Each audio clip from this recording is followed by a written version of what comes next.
Creative Mind by Ernest Holmes. A series of talks on mental and spiritual law delivered at the Metaphysical Institute, Los Angeles, California, in the year 1918. Introduction. The hand of eternal progress is brushing the cobwebs from the corridors of time and is again revealing to the human race the mysteries of being. As there is nothing new under the sun, the searchlight of truth is bringing to light only what has been known to the few in all generations. The time has now come when the few must become the many.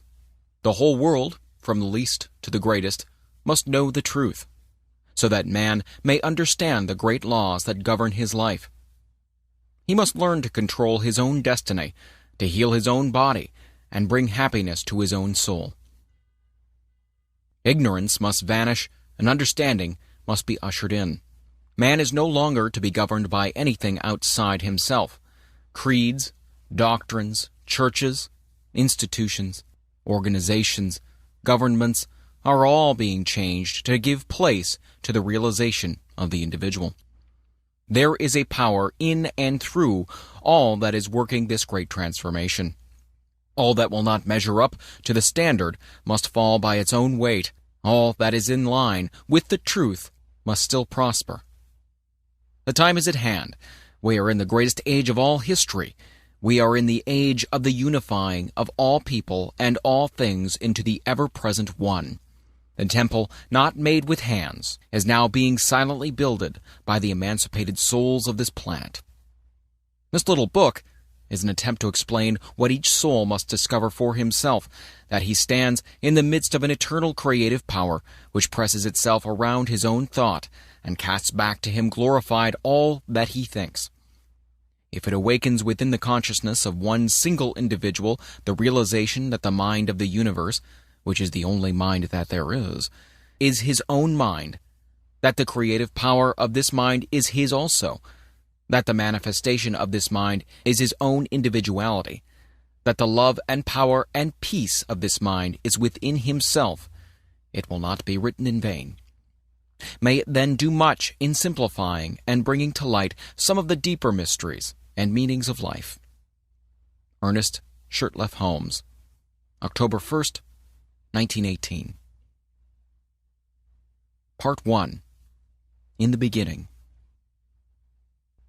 In the beginning, God. Clear and expressive are these words. In the beginning, God only. No manifest universe, no system of planets, nothing of form or life, of brute or man. God was the spirit of all that has to be, but he had not yet moved upon the waters. Then this all-being moved, or began to create. Where did spirit move? Upon what did it move to create? Where did it get a pattern? What means or power did it employ? Through what agencies did it work? In short, what is the world, ourselves included, made out of?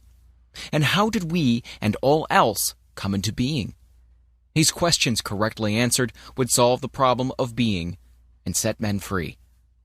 Let us consider. The Spirit was all. There was nothing else but itself. All-inclusive, everywhere, infinite. This all-spirit could not have had the impulse to move unless it were self-conscious. Therefore, the Spirit is the power that knows itself. It is accordingly all-knowing as well as all-present. Being one, undivided, whatever it knows all over instantly. We find then that the Spirit operates through self-knowing. It moves, and that inner movement must be one of infinite power, moving upon itself, since it is all, and with a definite purpose. The Spirit, then, moves upon itself, and makes out of itself all that is made. In other words, what we see comes from what we do not see, through some inner intelligence at work, which knows there is no power but itself. The things that are seen are not made of the things that do appear. The only possible operation of intelligence is thought, or the Word. So all things were made by the Word, and without the Word was not anything made that hath been made. How simple the process of creation when we understand it. The Spirit speaks, and since there is nothing but the Spirit, and it is all power, it has only to speak, and it is done. The Word was with God, and the Word was God. From the Word, then, comes forth all that appears. Each life, human or divine, each manifestation is a different kind of word coming into expression. The great fact to dwell upon is that spirit needs nothing to help it.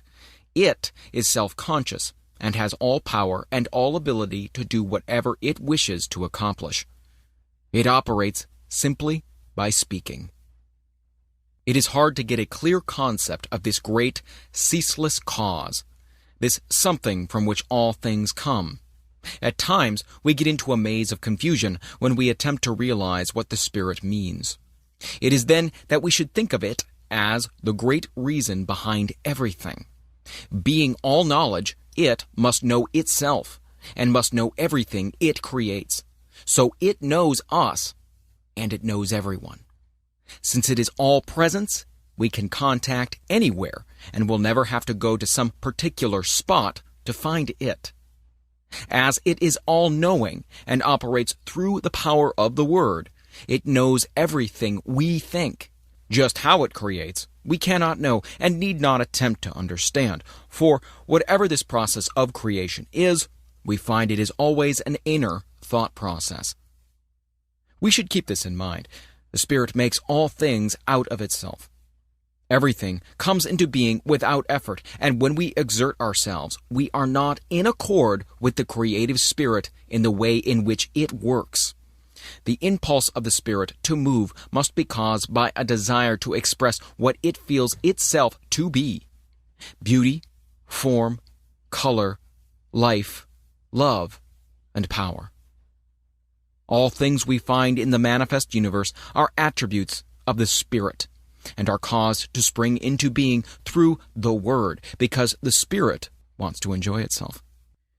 We find then that the Word, which is the inner activity of thought, comes first in the creative series, and all else comes from the effect of the Word operating upon a universal substance. If the Word precedes all else, then the Word is what we are looking for, and when we get it, we shall have what the Word has sought from time immemorial. We must, if we wish to prove the power of the Spirit in our lives, look not to outside things or effects, but to the Word alone. The human eye sees, and the human hand touches only that which is in effect. Unseen law controls everything, but this law also is in effect. Law did not make itself. The law is not intelligence or causation. Before there can be a law, there must be something that acts, and the law is the way it acts. It is intelligence. In the beginning was the Word. This Word, or the activity of the Spirit, is the cause of the law, and the law in its place is the cause of the thing, and the thing is always in effect. That is, it did not make itself. It is a result. The Word always comes first in the creative series. The Word was with God, and the Word was God, and the Word still is God. When we realize that man is like God, and he could not be otherwise, being made out of God, we will realize that his Word also has power. If there is but one mind, then it follows that our word, our thought, is the activity of that one mind in our consciousness. The power that holds the planets in their place is the same power that flows through man. We must place the Word where it belongs, whether it is the Word of God in the universe or the Word of man in the individual. It is always first before all else, in the beginning. The real sequence is this: cause, spirit, intelligence, God. The Word, the activity of intelligence, the effect, or the visible thing, whether it is a planet or a peanut. All are made out of the same thing. What we need to do is to learn how to use the Word so that all will come to see that they are creative centers within themselves. A principle that can be proven. Knowing what mind is, we have a simple principle. We have a principle that is absolute. It is exact. It is going to correspond to our thinking about it. The first great necessity is to believe this. Without belief, we can do nothing. This is the reason Jesus said, "It is done unto you, even as you have believed." Always it is done unto people as they believe, and there is something that does it which never fails. We must believe that our word is formed upon and around by this creative mind. For instance, we wish to create activity in our business. We believe that our word is law about that thing, and there is something that takes our thought and executes it for us. If we have accepted the fact that all is mind and that the thought is the thing, we shall see at once that our word is the power behind the thing, and that it depends upon the word or thought that we are sending out. So plastic is mind, so receptive, that the slightest thought makes an impression upon it. People who think many kinds of thought must expect to receive a confused manifestation in their lives. If a gardener plants 1,000 kinds of seeds, he will get 1,000 kinds of plants. It is the same in mind. The word going forth. Since this is true, everything depends upon our mental concepts. As a man thinketh in his heart, so is he. The Bible reiterates the statement, telling us many times of the creative power of thought. Jesus taught nothing else. He said, "The words which I speak unto you, they are spirit, and they are life." The centurion, coming to Jesus, recognized the power of the words spoken by the latter. He said, "I also am one in authority." But his authority was on the physical plane, and he saw that Jesus had authority on a spiritual plane, for he said, "Speak the word only." The Bible also tells us that the word is not afar off, but in our own mouth. It is neither here nor there. It is within every living soul. We must take the responsibility for our own lives.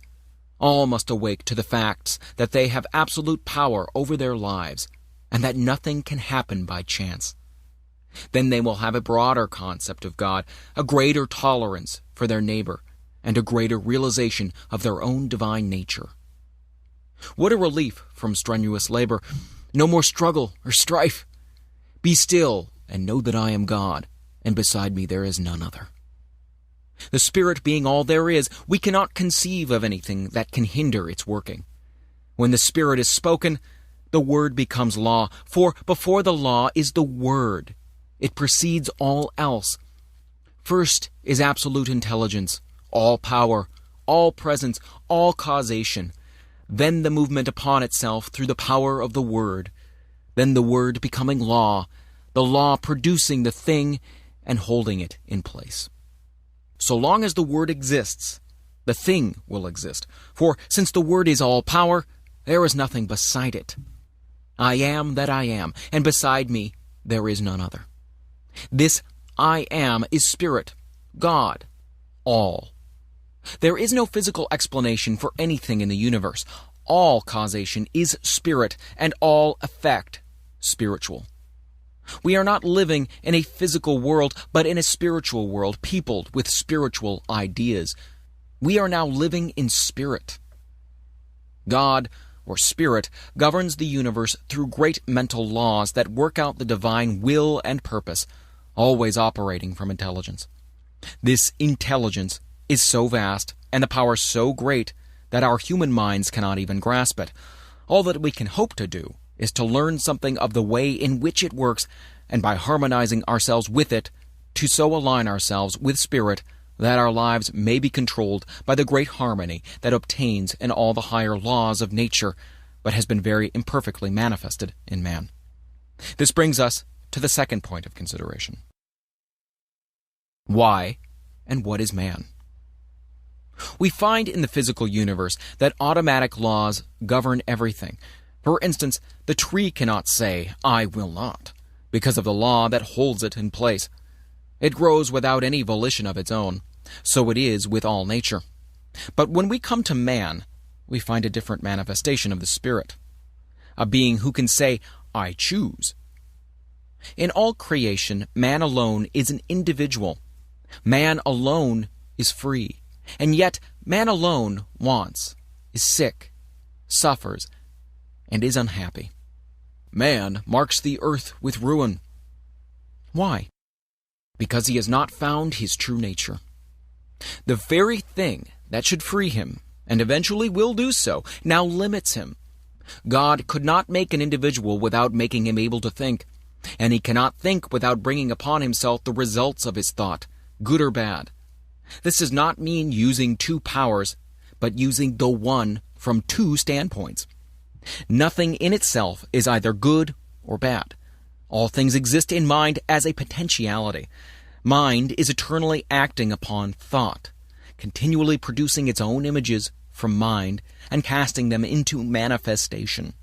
Man must be the outcome of the desire of the spirit to make something which expresses the same life that it feels.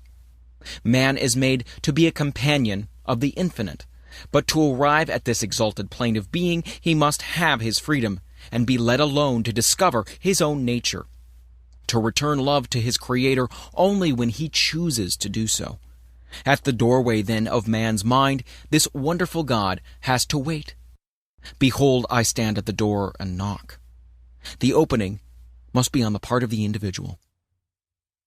Man lives in a mind that presses in upon him from all sides with infinite possibilities, with infinite creative power. The divine urge of infinite love crowds itself upon him and awaits his recognition.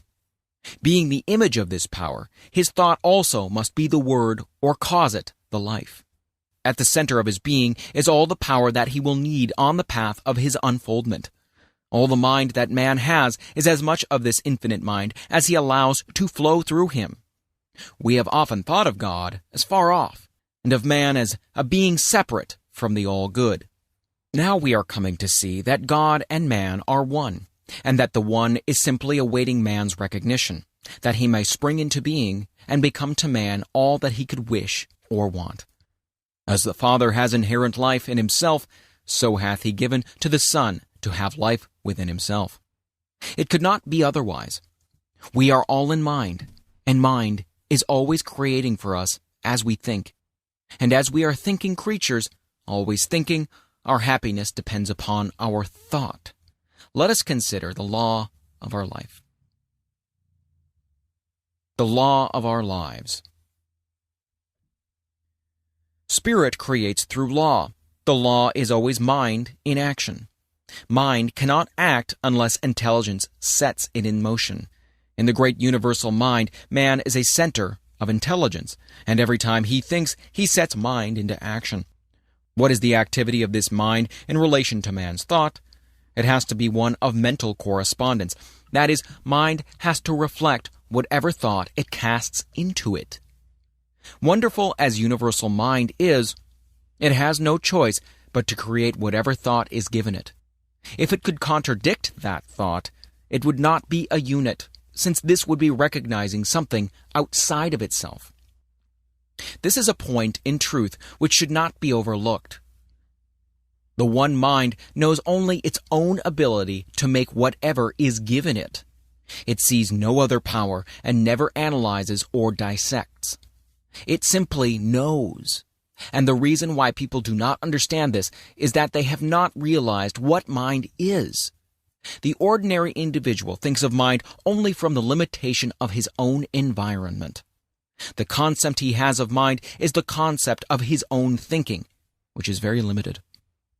We are surrounded by an all-seeing, all-knowing mind, which is one and runs through all. The belief in the dual mind has destroyed practically all philosophies and religions of the ages, and will continue to do so until the world comes to see that there is but one. Whatever name is given it, there is but one.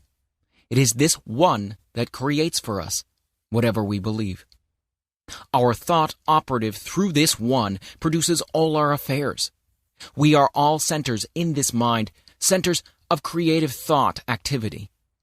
There is nothing which appears in the manifest universe other than an objectified thought, whether it be a bump on your head, a growth on your foot, or a planet.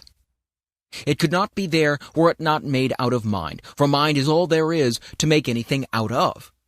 Whatever is made out of it.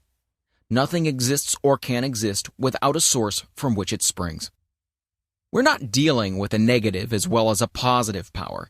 Not two powers, but one. A power that sees neither good nor evil as we see it.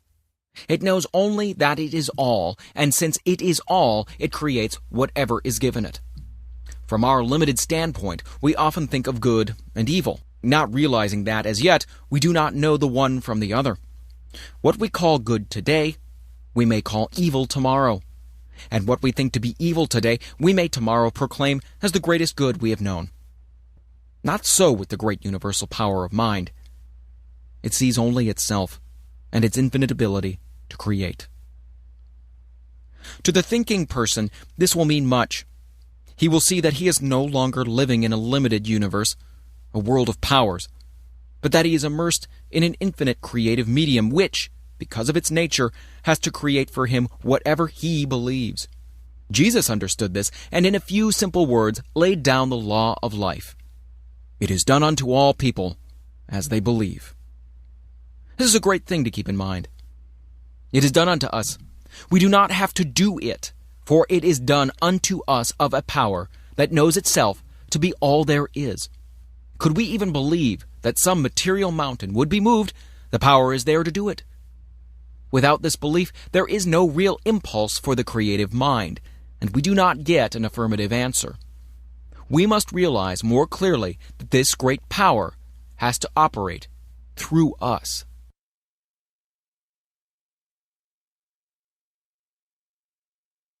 Man's part.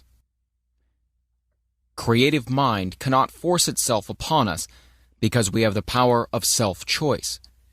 It recognizes us when we recognize it.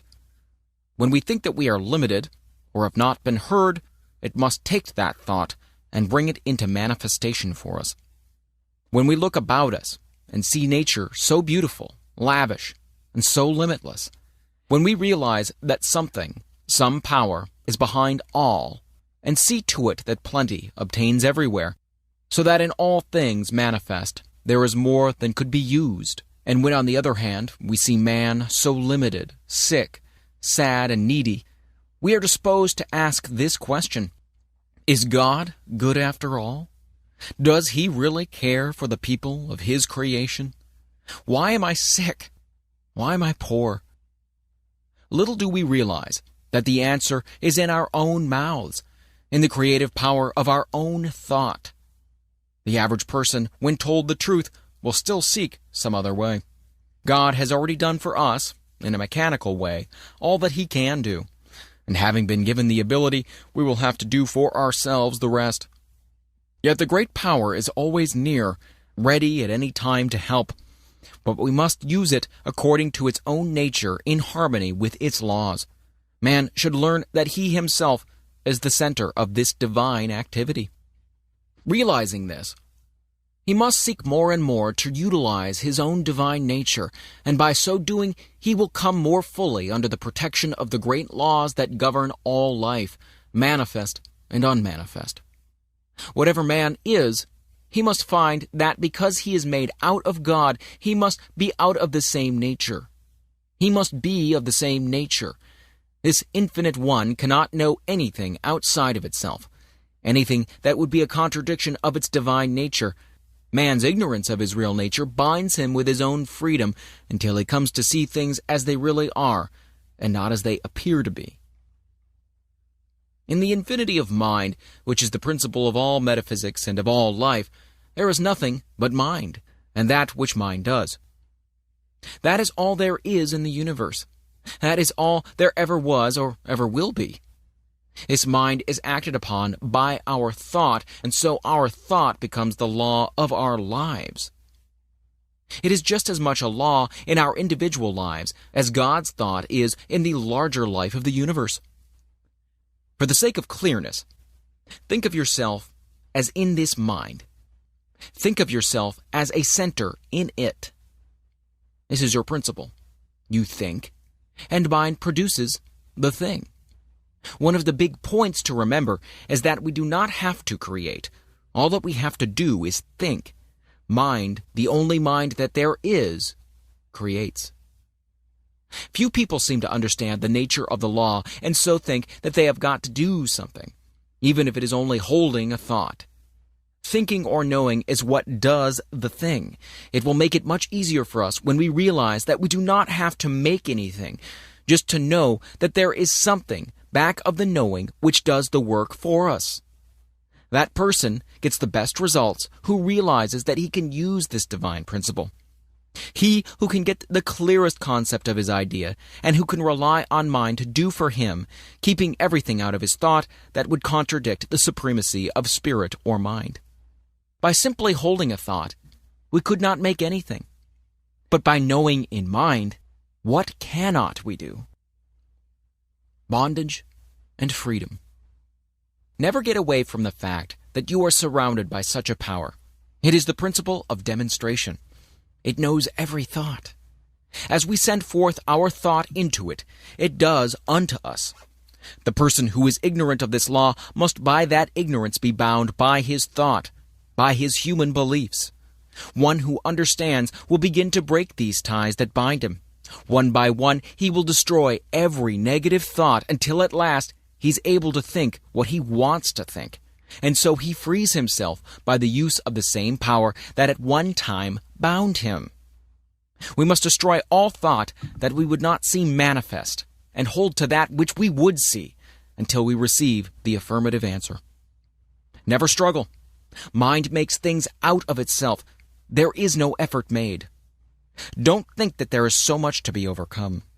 Have only a calm sense of perfect peace as you realize that God is all, and that you are using the perfect law, and that nothing can hinder it from working for you.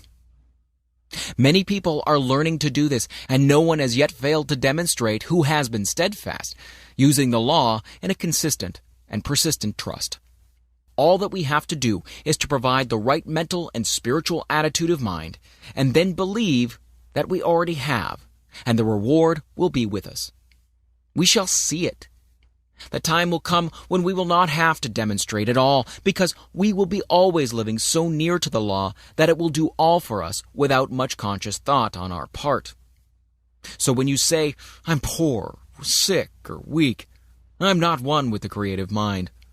You are using that creative power to keep yourself away from the infinite, and just as soon as you declare that you are one with God, there is a rushing out to meet you, as the Father rushed out to meet the prodigal son. The Spirit seeketh, but as long as your mind thinks in the terms of conditions, you cannot overcome. The difficulty comes from our inability to see our own divine nature and in its relation to the universe. Until we awake to the fact that we are one in nature with God, we will not find the way of life. Until we realize that our own word has the power of life, we will not see the way of life. And this brings us to the consideration of the use of the Word in our lives. The Word. The Word was with God, and the Word was God. The Word is nigh thee, even in thy own mouth, that thou shouldest know it and do it. What does this mean? It clearly states that whatever power there is in the Word, and it says it is all power, is also in our own mouths. There's no avoiding the fact that the Bible claims for man the same power in his own life and his own world that it claims for God. In the lives of the majority, men do not realize that the Word is in their own mouths. What Word? Little do we realize that this Word, which they are so earnestly seeking, is every word they hear, think, or speak. Do we who are endeavoring to realize the greater truths of life always govern our words? If any word has power, it follows that all words have power. It is not in the few moments of spiritual meditation that we demonstrate, but we bring out the possibilities of the hidden word when we are allowing our thoughts to run in any direction, not in the short time spent in silence, but in the long hours stretching themselves into days, months, and years. Are we always using the Word? An hour a day spent in silent meditation will not save us from the confusion of life. The 51% of a man's thinking is what counts. It is easy when we are alone to brave the storms of life. Surrounded by our own exalted atmosphere, we feel the strength of the infinite. We rise in spirit. We think we are experiencing the ultimate truth, that all things are ours. These moments in a busy life are well spent, but must unavoidably be brief. But what of the rest of the day? What of the busy street, of the marketplace, and of all the daily contact with life? Do we then obtain? Do we keep in the same even way? Or do we fall before the outer confusion of our surroundings? We are still creating the Word and setting it afloat in the great ethers of life. Are these words creating for us? Yes. How necessary, then, to keep the independence of the solitude. How seldom we do this. God sent an angel to speak to me, a word he was fain I hear. And the angel brought the message and whispered it in my ear. God knew I needed the word he sent. I had lost the zest of fight, and the right was all but beaten, and the wrong, it was all but right. Simple the word that he sent me, but it soothed the spirit raw. With the pain of too much striving, 'twas love fulfills the law. Few people indeed, in the day in which we live, are well poised. Where do we find the man who can live above his surroundings, who in his own thought can dominate all conditions, and in the midst of the crowd keep his own even way and his own counsel? When we do meet with such a person, we will know him, for we shall find on his face the image of perfect peace. We shall detect in his bearing the ease and independence that comes only to the man who has found himself, and who is centered not in the outer, but in the inner world. Such a character as this has the power to attract to himself all of the best in the world. He is a center toward which all else must gravitate. The atmosphere which he creates, and with which he surrounds himself, is one of absolute calm and peace. The world at once sees in this man a master, and gladly sits at his feet. And yet this man, who has risen above the thought of the world, cares not that other people should sit at his feet. He knows that what he has done all may do, and he well knows that all the teaching in the world will not produce another such as he. He knows that it is not from the teaching, but from the being, that true greatness springs. So this man does not go around teaching or preaching. He simply is. The man who has arrived. The man who has arrived will realize that he has done so in the midst of an outer confusion. He will be the one who has gone into the silence for strength, and has come out into the world equipped with power from on high. But that light which he has received must be kept burning. Not alone in the silence, but in the busy throng must all of us find the way of life. Our every thought creates. For the majority of us, these thoughts come in everyday affairs, some of which are very trivial. But these too will be demonstrated. We have missed the whole point unless we have learned so to control our thought that time and place make no difference. The power we have within us. We have within us a power that is greater than anything that we shall ever contact in the outer, a power that can overcome every obstacle in our life and set us safe, satisfied, and at peace, healed and prosperous, in a new light and in a new life. Mind, all mind, is right here.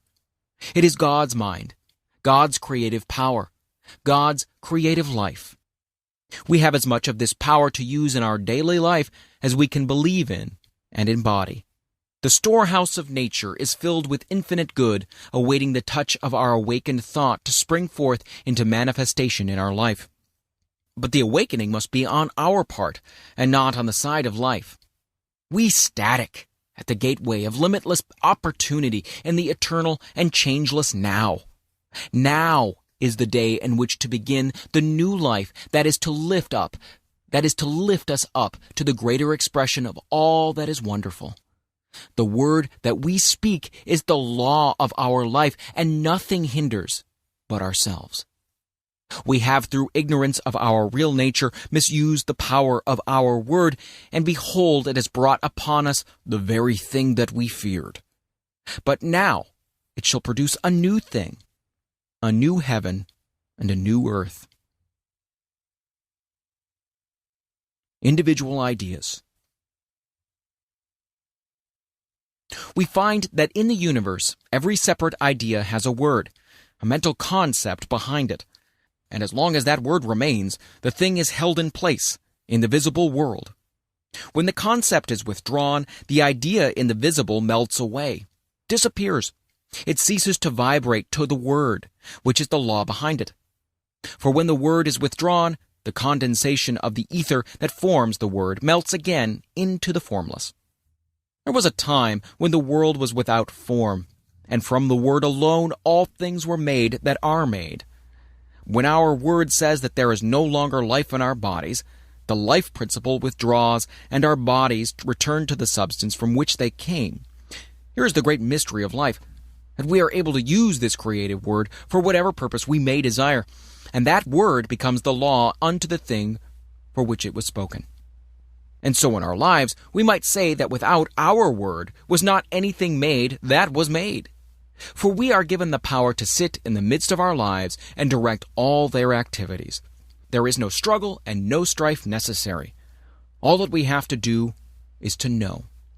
We must awake and with the glorified consciousness of an emancipated soul, use our God-given power. The reason for the universe. This universe is the reason, first, of an infinite intelligence which speaks or thinks, and as this thought becomes active within itself, it creates from itself, at the power of its own word, the visible universe. And as this thought becomes active within itself, it creates from itself, at the power of its own word, the visible universe. We are living in a universal activity of mental law. We are surrounded by a mind which receives every impression of our thought and returns to us just what we think. Every man, then, is living in a world made for him from the activity of his thought. It is a self-evident proposition that mind must create out of itself. And this self being limitless, it follows that its creative power is without limit. Mind in action. Everything that we see is the result of mind in action. We all have a body, and we have what is called a physical environment. We could have neither if it were not for mind.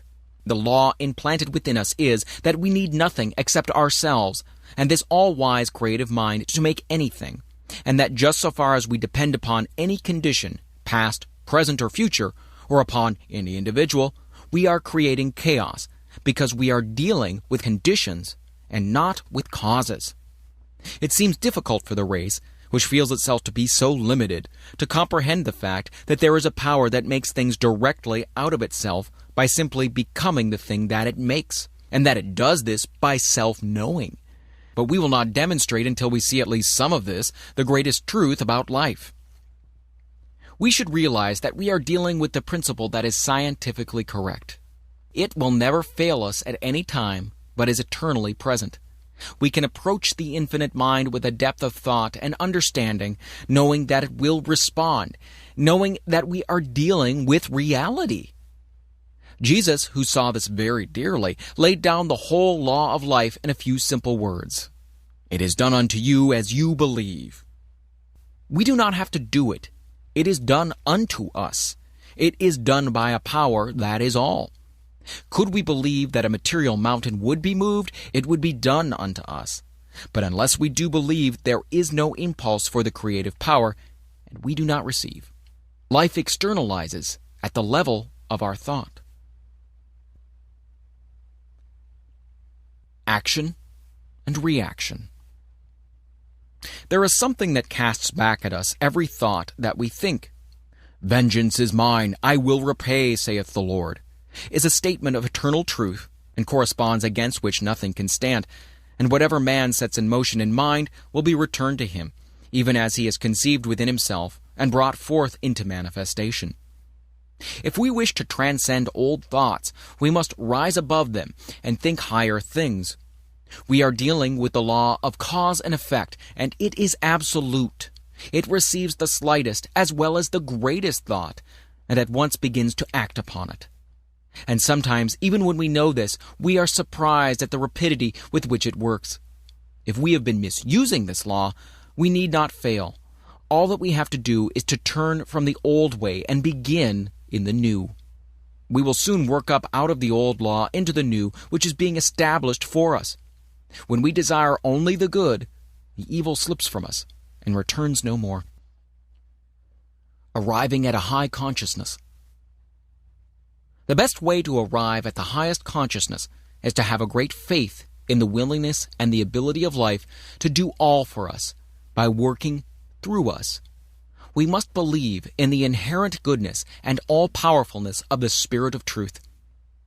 And so every path leads us back to the one point, and we must learn to realize the near presence, the great reality. There, through the door of our own thought, we enter into the universal consciousness, into a complete realization of life and truth, of love and beauty. And as we sit in the silence of our own souls and listen, it will be the greatest thing that we will ever do. In that completeness, we are lost, and yet we are found. This is what is meant, that a man must lose his life in order to find it. We are lost to the human and found in the divine. We realize that we are one with cause. Outer suggestions. Nearly all people are controlled by outer suggestions, and not by inner realizations. Ordinarily, man thinks only what he sees others do, and hears others say. We must all learn so to control the inner life, that outside things do not make an impression upon our mentalities. As we are thinking beings and cannot help thinking, we cannot avoid making things happen to us. And what we need to do is so to control our thought processes that our thinking will not depart from the realization of that which is perfect. Man is governed by a mind which casts back to him every thought he thinks. He cannot escape from this, and need not try. It would be useless. The laws of mind are simple and easy to understand. The trouble with us has been that we have laid down great obstructions, and then have tried to overcome them. Stop trying. Stop struggling. Begin to be calm, to trust in the higher laws of life, even though you do not see them. They're still there. Did you ever see the law that causes a plant to grow? Of course you did not, and yet you believe in this hidden law of growth. Why do you believe? Simply because every year out of the seed time comes a harvest? Shall we not have as great faith in the higher laws of being? To those souls who have dared to believe has come as definite an answer as came to those who believed in receiving a harvest from the planted seed. This law is, and if we could see results, we must use it. That is, we must provide the mental receptivity that will prepare us to accept the gift when the Spirit makes it. This receiving is a mental process, a process in which we lose all sense of limitation. If we wish to demonstrate prosperity, begin to think and talk about it, and to see it everywhere. Do nothing that contradicts this thought either mentally or physically. The world is full of good. Take it and forget all else. Rise above depression and be glad that you are saved from adversity. The human mind needs to be cleansed from the morbid thoughts that bind through its false beliefs. No living soul can demonstrate two things at the same time if one contradicts the other. There is no way except to let go of all that you do not wish to come into your experience, and in mind, take all that you do wish. See, hear, talk about, and read only what you wish, and never again let a negative thought come into your mind. God knows good only, and when we are in line with good, He knows us. And when we are out of harmony with good, we say, God has forgotten us. On the one hand, we have an infinite intelligence, which has brought us up to where we are today, and having done all that it can for us, now lets us alone to discover our own nature. On the other hand, we have the infinite law, which is an activity of God, and we can use it for what we will, only with this provision, that insofar as we use it for the good of all, are we protected. The law obtains through all nature that as a man sows, so he must reap. Now, the Father has brought us to where we can understand life, and we must go as we choose. If we are in harmony with the great forward movement of the Spirit, there is nothing that can hinder our advancement. If we oppose it, somewhere along our way it will crush us. As with individuals, so with nations. Insofar as they work with a right spirit, they prosper. And when they begin to fail in the use of this law, they begin to fall. He who understands will take the position of one who wishes to work in union with the power of good. And to such an one will come all the power that he can conceive of and believe in. His word becomes in expression as the very word of God, and he must realize it to be all-powerful. So the one who is truly united with good will wish to express only the truth for all, and in so doing, he is working along the lines of the enfoldment of the Spirit. And though he may seem to fail, from the ordinary standpoint, yet his success is assured, for he is at one with the only ultimate power before which, in time, all else must fall.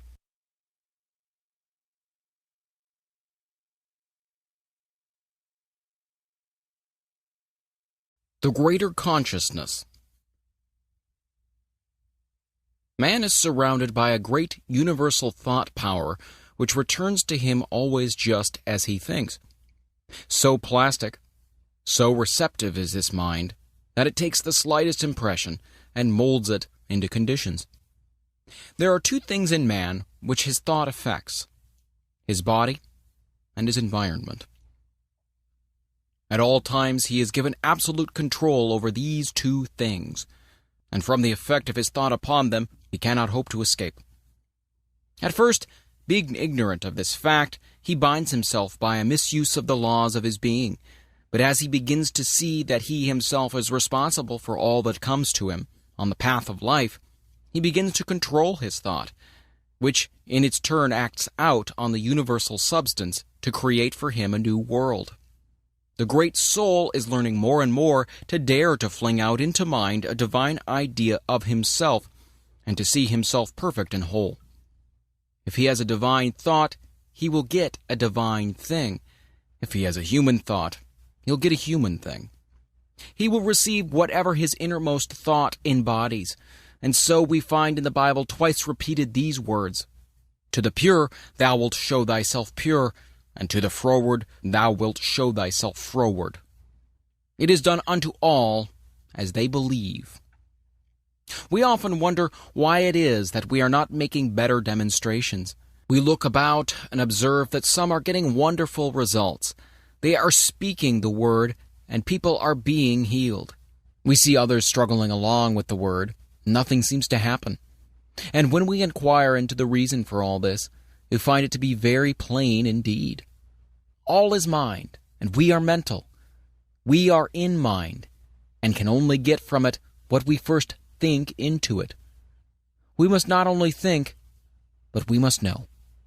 We must provide within ourselves a mental and spiritual likeness for the thing desired. The reason why so few succeed, then, must be because they have not mentally really believed to the exclusion of all that would deny the thing which they believe in. And the reason why others do succeed must also be because they have absolutely believed and allowed real power to flow through and out into expression. They must have a real concept of life. Hold an object in front of a mirror, and it will image in the mirror the exact size of the object. Hold a thought in mind, and it will image in matter the exact likeness of the thought. Let us take this image which we hold before a mirror and change it ever so slightly, and there will be a corresponding change in the reflection. It is just the same in the mental world. Whatever is imaged is brought forth from mind into manifestation. We must not deny that which we affirm. We must reason only from that cause which is spiritual and mental, and weed out all thought that would deny its power in our lives. There seems to be something in the race thought that says man is poor, man is limited, that there is a lack of opportunity, that times are hard, that prices are high, that nobody wants what I have to offer. No person succeeds who speaks these ideas. When we express ourselves in this way, we are using a destructive power. All such thoughts must go, and we must all realize that we are an active center in the only power there is. We must get the perfect vision, the perfect conception. We must enlarge our thought until it realizes all good, and then we must swing right out and use this almighty power for definite purposes. We should daily feel a deeper union with life, a greater sense of that indwelling God, the God of the everywhere within us. When we speak into this mind, we have sown the seed of thought in the absolute and may rest in peace. We do not have to make haste, because it is done unto all as they believe. In that day that they shall call upon me, I will answer. People will often ask, what is the best method for demonstration? There is but one answer to that question. The Word is the only possible method of demonstrating anything. The Word really felt and embodied in our thought. Then the Word becomes flesh and dwells among us, and we behold and experience it. We will ask for no other way when we understand this. The person who does not understand these laws will be likely to say that this is presumptuous, that it is even sacrilegious. But this comes only from a lack of understanding of the fact that all is governed by law, and that all law is impersonal and universal. We have just as much right to use spiritual law as to use so-called physical laws. Strictly speaking, there is no such thing as a physical law, as all things are spiritual, and all law is a law of the activity of the Spirit. The greatest use of these laws will always come to that soul who is the most deeply spiritual. As such an one comes the nearest to using law as God uses it. So, to the really great soul there must come a very close relationship with the invisible God. This relationship cannot be expressed in words, but only in inner feeling, which transcends the power of words to express. God must become the great reality, not simply as the principle of life, but more as the great mind which knows, and which at all times understands and responds. To say that God does not understand our desires would be to rob the divine mind of all consciousness, and place God lower in the scale of being than we ourselves are. On the other hand, we must be careful not to believe that God thinks evil and understands that which is not perfect, as then we would have an imperfect being for the first cause. We should more and more learn to think of things in the absolute, that is, to think of things as not limited by conditions.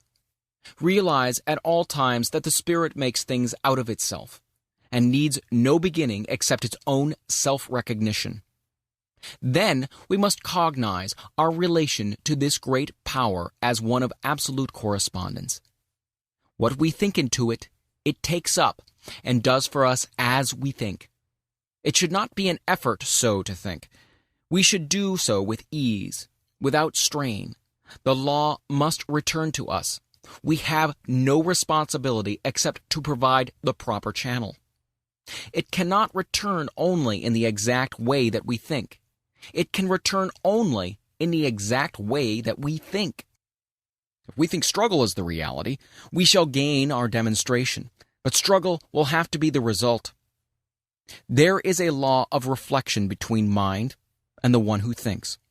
And it is not only what a man thinks, but also how he thinks, that shall be done unto him.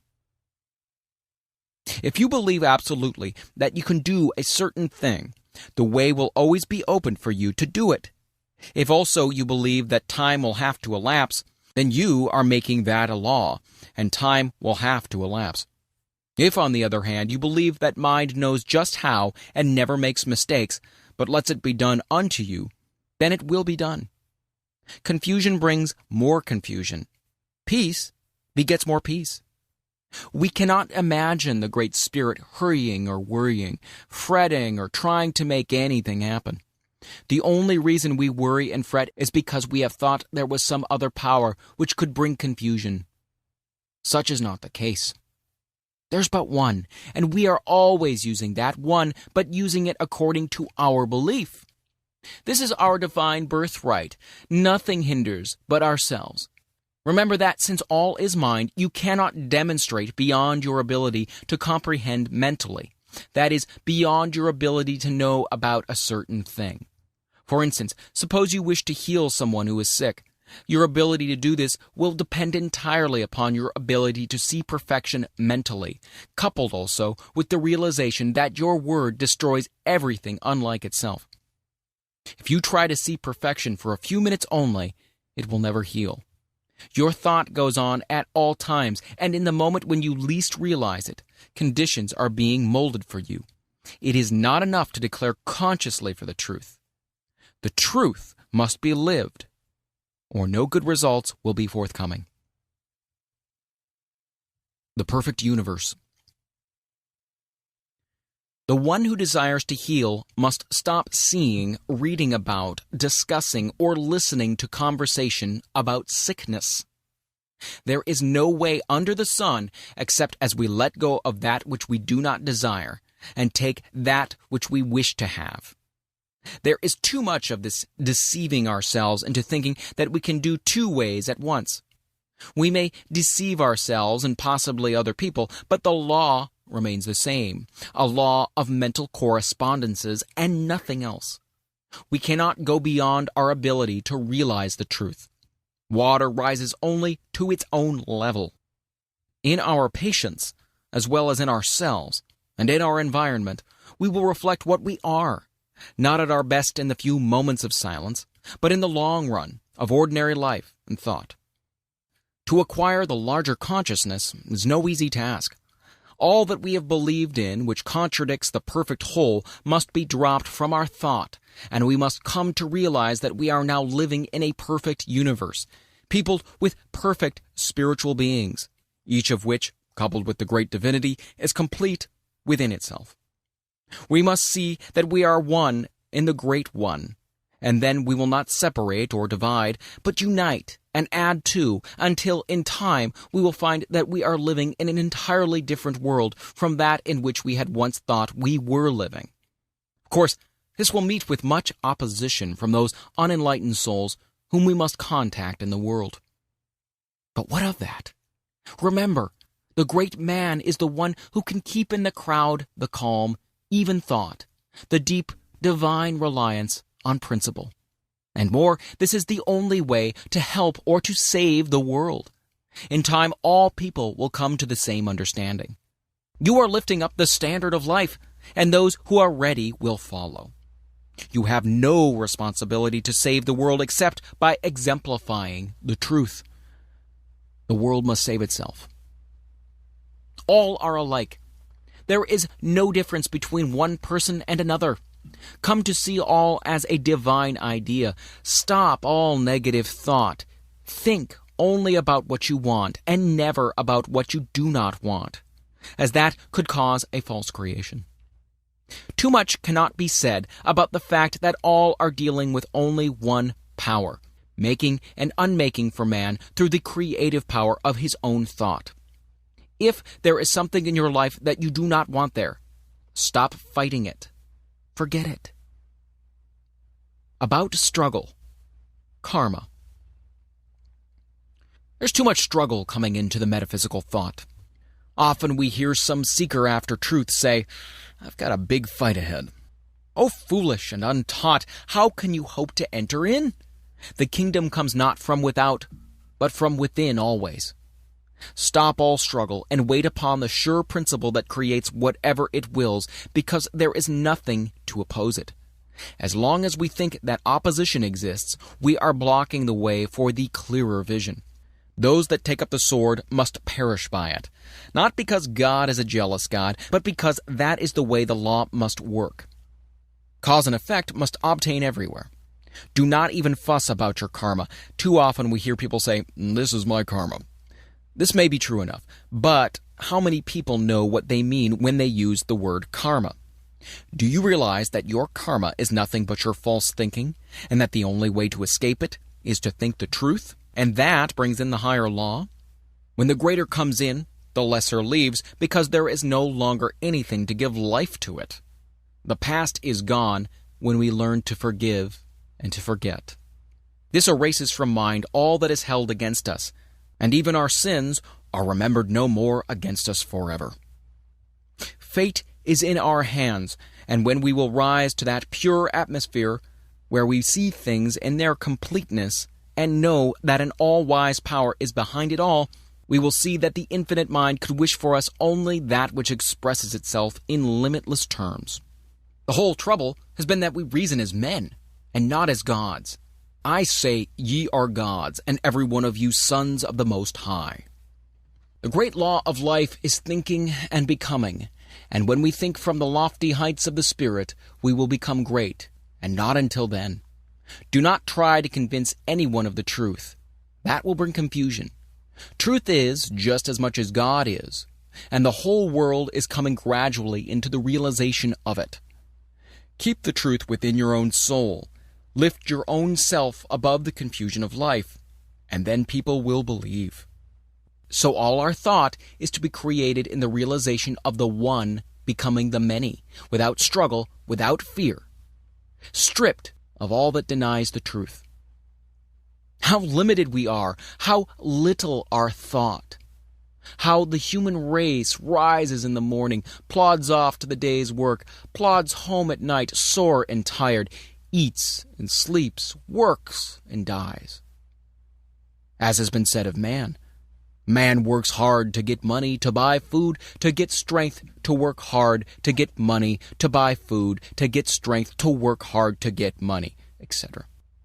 This was never intended.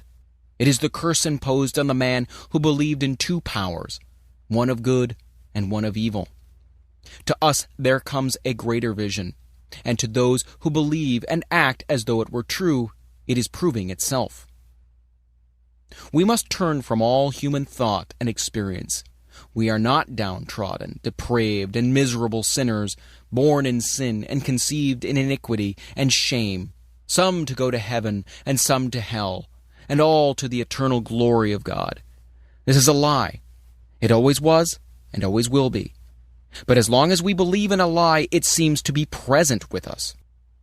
Man is born of the Spirit of God Almighty, is pure, holy, perfect, complete, and undefiled, is at one with his eternal principle of being. Many people are finding this out, and as a monument to its truth, millions are daily proving it for themselves. Somewhere down the path of human experience, we will all awake to the realization that we ourselves are heaven or hell. We live in spirit, awaiting the touch of thought that believes. All people look, a few see. Part 2. Practice. Introductory. The one who wishes to practice metaphysics must first, last, and all the time realize that he himself is a center of the divine. Activity. He must know that whatever God is in the universal, he is in the world in which he lives. He must know that all things are made out of spirit, which is first cause. Nothing comes before spirit. Operating upon itself, out of itself, it makes what it will out of its own perfect desire. He must think of the Spirit as the Father of his own life, eternally bound to him, eternally binding him to it. He must know that the Spirit not only can manifest through him, but that it wishes to do so. The Father seeks such to worship him. The practitioner, who understands the truth, knows that as long as God exists, he will exist, that he could no more become non-existent than God could.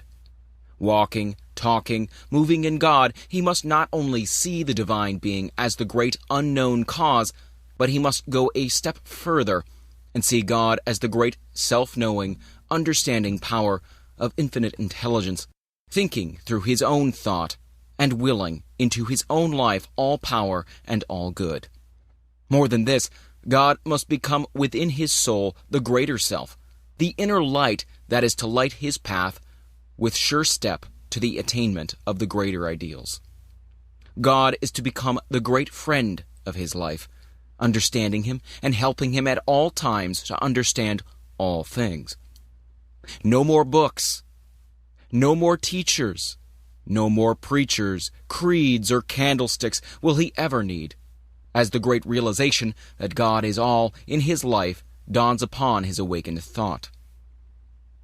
Naught is the squire when the king's at hand. Withdraw the stars when dawns the sun's brave light. He must know that not height, nor depth, nor any other thing can come between the soul and its perfect Creator. Too long have we listened to people. Now our own soul shall speak in the language that is unmistakable. Now shall we ourselves become masters of all life and interpreters of all mysteries. Now my Father and I are one. As the Word of God goes forth and sets in motion the all-law, so must we realize, because we are one with the Word, that our own thought has the power of expression. The one who wishes to heal must come to see all evil as impersonal, fastening it to no one, but realizing that it is simply false thought. The healer knows that the word which he is to speak will destroy this false impression, and by erasing it, it will vanish. There should be absolutely no sense of responsibility beyond speaking the word in positive faith, knowing. All struggle belongs to the old order. In the new, peace takes the place of confusion. Faith answers the cry of doubt and fear, and the word is supreme. We must know that our word is law and cannot be set aside by the false thought of the world.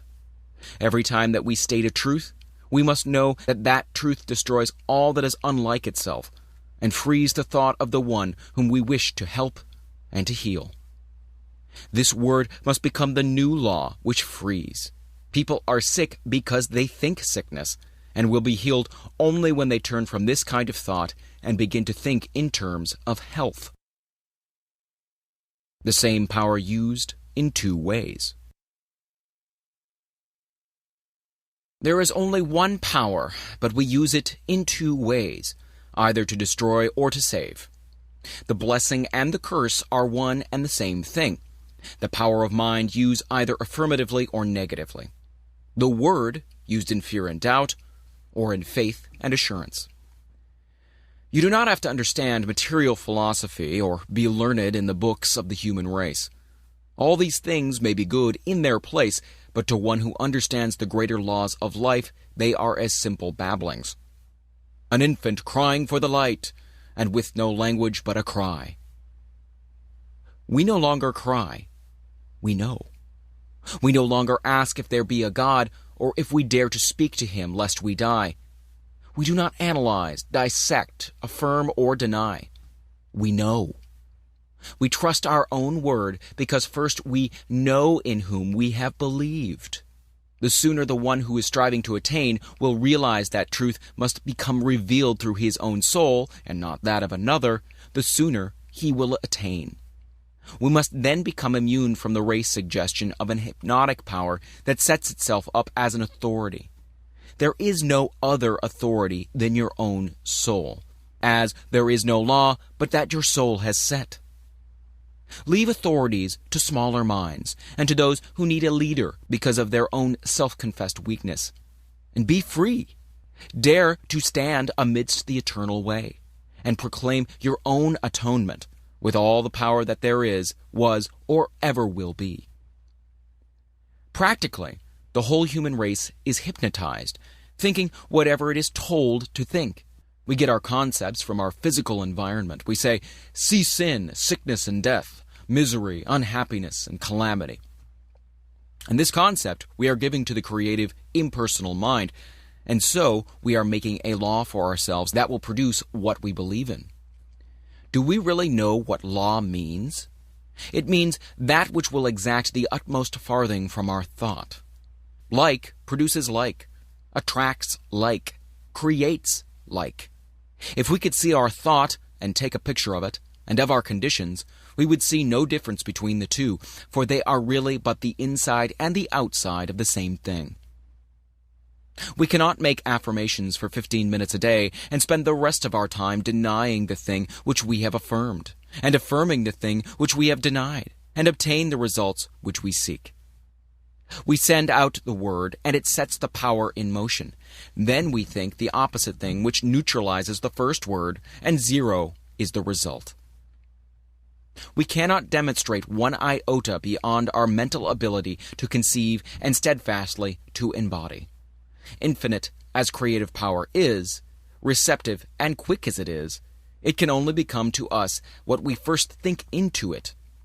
God can do for us only what he can do through us. Dare to say, "Behold, I am he. Great men have come and gone, and behold, a greater now stands here where I stand, and I am that one." The world will laugh, perhaps scorn.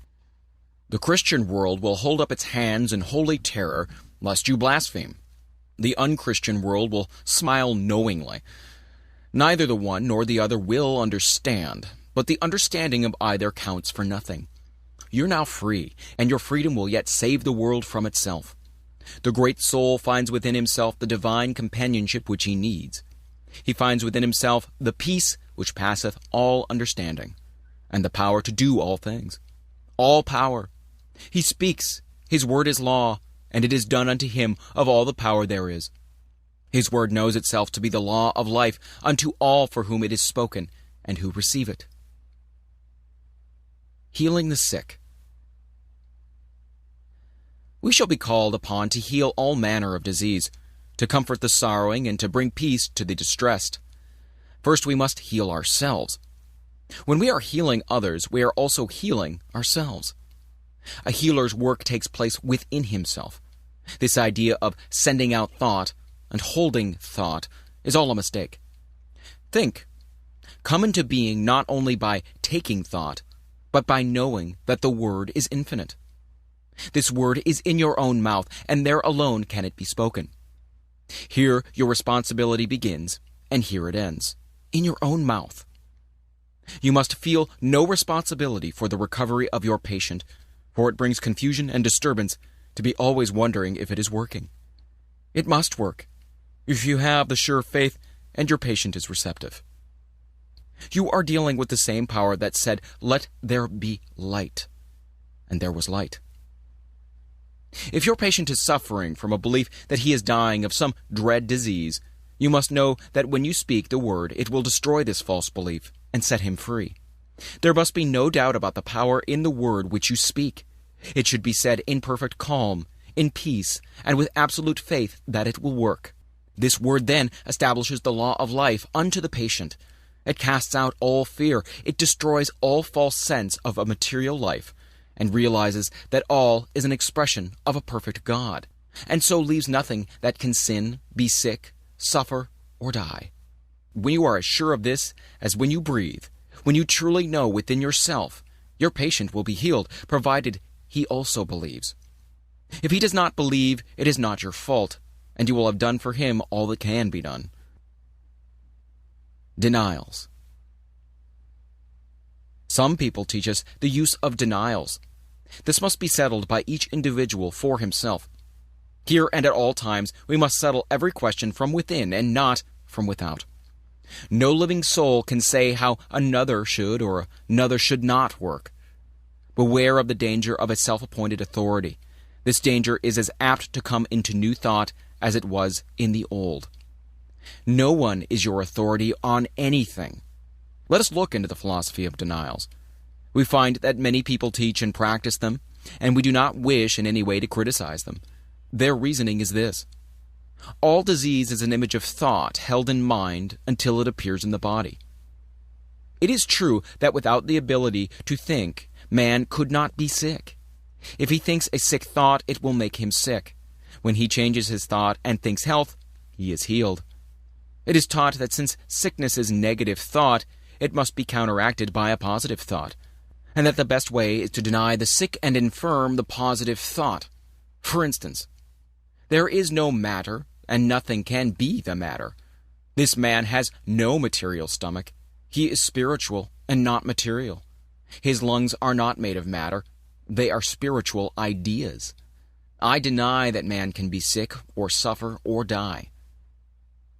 All this may be accurate. Man is a spiritual idea, and so must be perfect in his real nature. But there is a question if this is the better way. When we look into the creative way of the Spirit, we find it impossible for denial to enter, as the Spirit recognizes no opposite to its own nature. It knows that I am, and beside me there is no other. The Spirit does not deny anything. It simply affirms itself to be that which it desires to be. Seeing and recognizing no opposite to itself, it finds no need of denial. Indeed, this thought need not enter the mind. If we are working with the Spirit, we need not deny, but state the affirmative attitude of mind, realizing that we are dealing with the only power that exists. There is a subtle danger in using denials. We may deny to such an extent as to erect a barrier or build a mountain to overcome. Once realize that God makes things out of himself simply by speaking, and you will never again use denials in treating. All that needs changing is the false thought, and by affirming that your word destroys everything but itself, you will embody all that a denial could. In those systems that teach denials, we find that the more enlightened ones are gradually using the affirmative method, and as this is the growth of experience, there can be no doubt that it is the better method. Of one thing we may be sure. The Spirit never denies. It simply knows that I am. The use of affirmations. The affirmation is the great weapon of the healer. It is in alignment with the way of original creative spirit and is the true use of the word of all power. We need only to say that our word is the law unto the case and calmly state what we want to be done, and then say and do nothing that contradicts it, and wait for the fulfillment of that word. There's a power that operates on what we say, and it is done unto us, and we need have no fear about the results. If I'm treating Mary Jones, I need only say I'm helping her, and go to work within myself to realize that she is now a perfect being, made in the image of God. I must know that I am destroying all imperfection. When I know within myself that I am speaking the truth, and realize that she is perfect, the healing is done as far as I'm concerned. If she receives, she's healed. I'm not responsible for her receptivity. Know that there is a power that corresponds to your own mental attitude, and you will see that the way you are believing is what makes things happen the way they do. Always believe in what you are doing. Never see the negative side of life. Never talk about it or listen to talk of other people, and never think about or see imperfection, and you will have no trouble in making demonstrations. The highest attitude of mind. The highest attitude of mind, from which all else springs, is one of perfect calm and absolute trust in the Spirit. The one who can with perfect confidence look into the future, and with perfect ease of mind rest in the present, and who never looks backward, but who has learned to be still in his own soul and wait upon the Spirit, he is the one who will most completely demonstrate the supremacy of spiritual thought over all so-called material resistance. Be still, and know that I am God. Non-resistance. Resist not evil, and it will flee from you. Here is a statement of one of the great laws of our being. When we resist, we make a mental image of the thing we are fighting, and that tends to have it created for us. When we learn to look only at what we want and never at what we do not want, we will no longer resist anything. Suffer it to be so now. You need not to try to change the world. Let it alone. All people are doing the best they can. No one needs to be saved but yourself, and the sooner you realize this, the sooner you will attain. Get over that holier-than-thou attitude. It is an illusion that many people suffer from, especially in the religious world. The world is all right. It's not going to hell. It is on the way to heaven. It is getting good so fast that in the process many things are being overturned and confusion appears to be on the surface. A great change is taking place, and on the surface the results are as yet a little mixed, but underneath the power is at work, destroying all unlike itself. In time, all will come to see this. What a load of responsibility we assume that we were never meant to carry. Remember that in the divine plan no mistakes are made, and that if God could have done it in a better way, he would have done it differently. No souls are lost, for all live and move and have their being in him. And God is not a God of the dead, but of the living. For in his sight all are alive. Too long have we believed in the negative, simply because we have allowed ourselves to become hypnotized by a few strong-minded people and by those who have imposed upon the race a mass of false philosophy. Be alive. There is no place in the new order for dead ones. The true metaphysician is alive to all that is useful, filling his place in the events of the human race. He takes part in all its labor and in all its fun. Pessimism must be relegated to the scrap heap. There is no place among the living for the dead. Let the dead bury the dead. Follow thou me. Do not hesitate to enter into the game of life, but do so with a zest and an enthusiasm that overflows with life. Fill yourself with the radiance of a life running over with power and usefulness. Then shall the world see your light.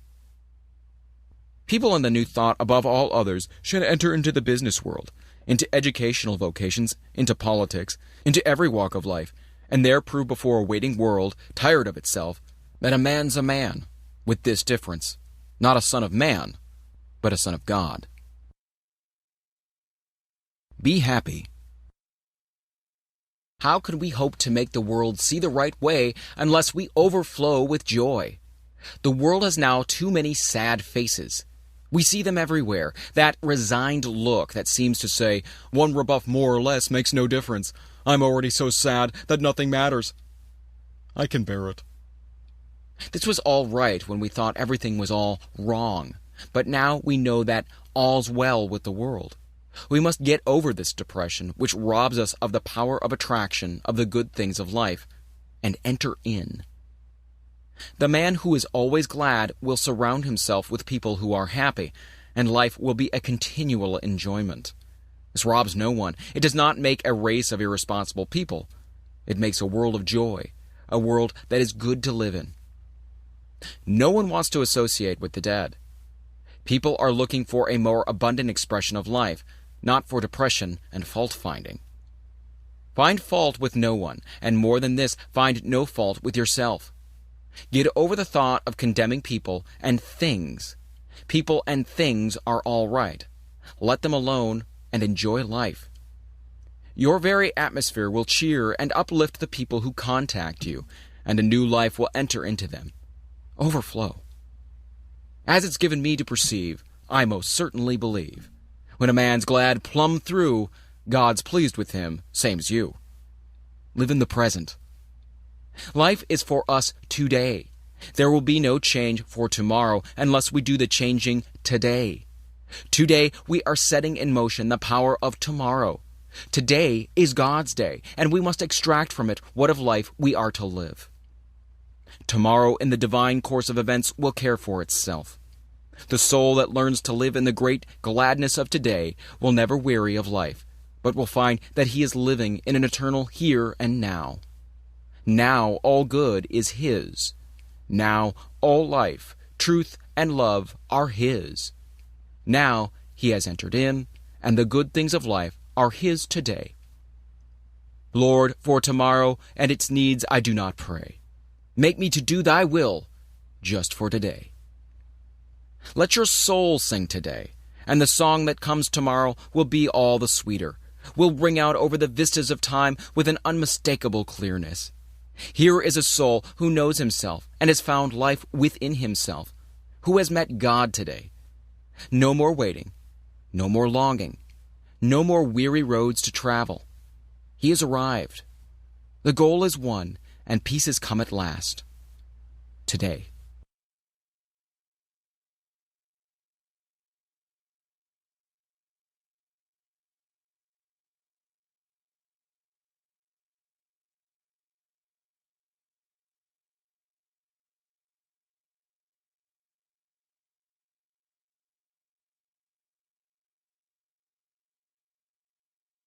See the good in all things. Learn to see God in all manifestation, in all people, through all events. The ordinary person sees only the lump of matter. Not so with the awakened soul. He sees in all things the divine mind at work, molding out into expression what it feels itself to be of life, of color, of form, and beauty. There are some illusioned ones who claim that what we see is all false and that the so-called material universe is an unreality. What a mistake! What we see is the body of God, full, free, complete, whole. A primrose by the river's brim, a yellow primrose was to him, and it was nothing more. He never saw the idea behind it. It was seen only as matter, matter, matter. Yet what he could have seen was God's thought of himself coming out into wonderful beauty and color and form. The infinite one manifesting in an infinite variety of forms. What do you see when you look upon the human form, the crowning glory of God's perfect creation? Matter, matter, matter? Flesh, blood, and bones? Indeed, these may be passing into expression. But what of the idea? What of the reality of the body? This body of ours is as real as God is real. It would not be if it were an illusion. The very touch of the flesh should send a thrill through the whole body, bringing up its vibration to a higher pitch, to a finer form. The body is not one mass of pollution. It is the temple of the living God and should be so thought of. Too long have we condemned it, and now we must free it by reversing the process. Of all things on earth, the human body is the most beautiful, the most wonderful, and the most godlike. If you do not love your brother, whom you have seen, how can you love God, whom you have not seen? Human magnetism is not hypnotism. It is the divinity of man in expression, and when we learn to convert human passion into divine love, to transmute the lower into the higher, we shall have with us a power of attraction against which nothing can stand. He who hath ears to hear, let him hear. When we behold a beautiful sunset, we should see the wonderful thought of God, the radiance of His presence. In the strength of the hills, we should see the strength of the Spirit. And seeing all things as spiritual ideas, we should learn to love them, because God has made them and given them to us to use. The soul who in ecstasy can rush up to a tree and embrace it realizes more of God than all the bigoted priests who have ever lived. The one who can sniff the ocean breeze with delight feels the presence of the divine being more keenly than does the one who kneels in despair before an awful God of justice. Learn then how to appreciate nature and nature's God. Spend much time in the out of doors. Look up at the stars. Let them be your companions. Tread the pathless ways of the trees and the giant forests and see God in everything that you look upon. The God of the everywhere. Be expectant. Expect the best to happen. Don't sit around waiting for trouble. Have absolutely nothing to do with it. It is no part of the divine plan. It is an illusion of the material sense. One who has learned to trust will not be surprised even when he finds things coming from the most unexpected sources. All things are man's to use and then let go of. What more can we ask? We want nothing that we have to keep. Things are to use, not to hold. Expect that everything is to come your way. Be content and cheerful if you wish to attract from out the store of the infinite. Open up your whole consciousness to the greater possibilities of life. Line up with the big things. When you speak the word, expect it to happen. Know that it must be as you say. This will not be fooling yourself. It will simply be using the law as it is meant to be used. Expanding our thought. All things come to us through the use of our thought. If we have a small concept of life, we will always be doing small things.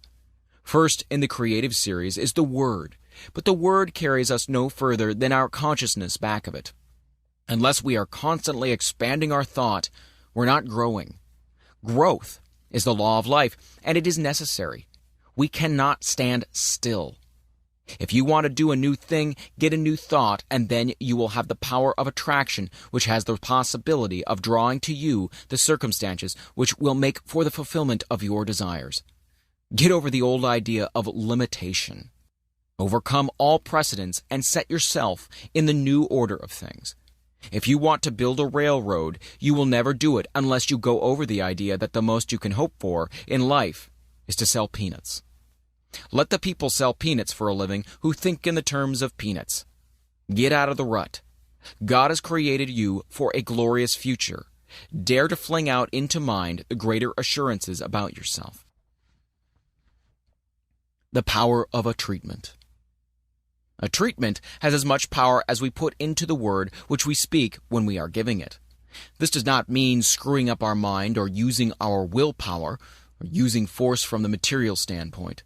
It means simply knowing that what we say will be done unto us of a power which can do anything that is given it to do. We must know that our word breaks down every material law and sets the patient free to express God. We must know that the word would endure even though all else should fail. Heaven and earth will pass away, but my word will accomplish. In calm confidence and perfect faith, speak and wait upon the perfect law. Get that mental attitude that never wavers. Be sure, and it will be done. Repeating the treatment. One treatment would heal anything if it were not for the fact that people are constantly receiving false suggestions from the outer life. As it now stands, we should treat until we get results, always expecting that it will happen at once. Every treatment should be complete, and at the close we should always realize that it is done. The word spoken once from the mind that knows is immediately taken up by the mind in which we live, and this mind begins to create around the word, which is the seed, the thing thought of. We must speak that word with authority. There can be no wondering if it's going to work. When we plant a seed in the ground and water and care for it, we never doubt but a plant will spring into being. So it is with the word.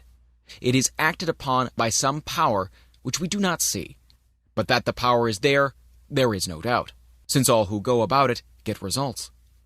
As Thomas Edison says of electricity, it is. Use it. So we say of mind, it is. Use it. Always remember that your every thought is the way that you're treating, since it is the way that you are thinking. Impersonal healing. The very presence of one that understands the truth will have a great power of healing. The reason for this is that we are all in mind, and we have with us at all times our thought, and since all manifestation is the result of mind in action, and we are thinking beings, and are always causing mind to act, the very presence of our thought will have some power to act upon whatever we are thinking about. We are dealing with a power which in itself is limitless. We limit it, and so it cannot become to us the bigger thing. Of itself, the power is the same that made the worlds, and it cannot realize any sense of limitation. That they could not enter in because of their unbelief, and because they limited the Holy One of Israel. Stop limiting things. Things are as big as we make them, no more, no less. There is room at the top. Get on top of everything and dare to dominate the earth. All things are given us to use. Make use of them. Everything is limitless, and we must see the truth that the fault is not in the law, but in ourselves when we fail. Not with God, but with man. Dare, dare, dare. Think of the bigness of things in the universe. Think of the number of grains of sand, the profusion of all life, and never again limit anything. All is yours to use. Jesus would never have become the Christ unless he had had the courage to say, "Behold, I am he." You will never attain until, in some degree, you are able to say the same thing of yourself. We must learn to reach out and take what is meant for us, the greater life, the all good. People say, "Yes, but how do you do it?" Simply know that God makes things out of himself by speaking the word, and that in your own life you can do the same. All people can think, and all people can speak, at least mentally. This is all that you need to begin on. The word is at the center of all creation and is first cause, the starting point of all that you see. The word is in your own mouth, and all that you have to do is speak it. The trouble is that we are speaking the word, and in the next breath we are denying its power by seeing something that contradicts it. If the word is the way that God creates, it is the right way. If it works for God, shall it not work for us? As yet our word is more or less imperfect, but more and more it will become perfect, and so the outer condition will be brought up to the inner word. All words have as much power as we put into them when we speak. The word is already in our own mouths. That word is all that you will ever need to bring happiness, health, and success to you. Do you wish to live in a perfect world peopled with friends who love you, surrounded by all that is beautiful and pleasing? Do you wish to have the good things of life? There is but one way, and that way is as sure as the sun shines. Forget all else and think only upon what you want. Control all thought that denies the real, and as the mist disappears before the sun, so shall all adversity melt before the shining radiance of your own exalted thought. The prodigal son remained a prodigal only so long as he chose to do so. When the thought came to him to return, he was greeted by the Father with outstretched hands. So shall we find that when we turn to that world which is perfect, there will be something that will turn with us, and we shall behold the new heaven and the new earth, not in some far-off place somewhere beyond the clouds, but here and now shall we become free. We must do away with all that hinders the true growth, all the little thoughts that hinder us from becoming. Human strife comes from the thought that there is not enough to go around. Forget it. We cannot use even what we see, and what we do not see is infinite. You'll rob no one by becoming prosperous, and the laws that underlie this state of being are simple and easy to understand, and not hard to attain for the one who is willing to let go of the negative state of being. Prosperity. Here are a few simple rules for prosperity that are as sure of working as that water is sure to be wet. First, remember that nothing happens by chance. All is law, and all is order. You create your own laws every time you think. There is something, call it what you will, but there is a power around you that knows and that understands all things. This power works like the soil. It receives the seed of your thought and at once begins to operate upon it. It will receive whatever you give to it, and will create for you and throw back at you whatever you think into it. This means that the practitioner should be very careful how he is thinking at all times. Not alone in the moments of the deeper silence are we treating our patients, but perhaps more than this, we are treating them in an impersonal way at all times. When we take a patient into our thought, for a treatment there will be a constant stream of consciousness flowing out to him during all the time that he is in our care. We should be very careful of our thoughts as we realize the deep truths of mental action and reaction. What is the spiritual mind? What is true spirituality? Many people have asked this, and as many have answered it. I do not pretend to know more about this all-important topic than others, but to the thinking person who has come to realize that all is love, yet at the same time all is governed by law, there must be a different answer given than the one we ordinarily hear. The average religious person thinks that spirituality must manifest in some unnatural way, such as giving up all personal pleasure and becoming resigned to whatever happens. That we must give up most of what life holds here, that in some far-off future perhaps we may attain. This is not the case with the man Jesus. We have more accounts of him being at feasts and weddings and similar gatherings than at any other places. His first miracle was performed at a wedding feast, and we must remember that here he even turned water into wine for the pleasure of the guests of the house. Perhaps we have made a mistake about what true spirituality means. Other people think we must live some kind of an excluded life in order to obtain.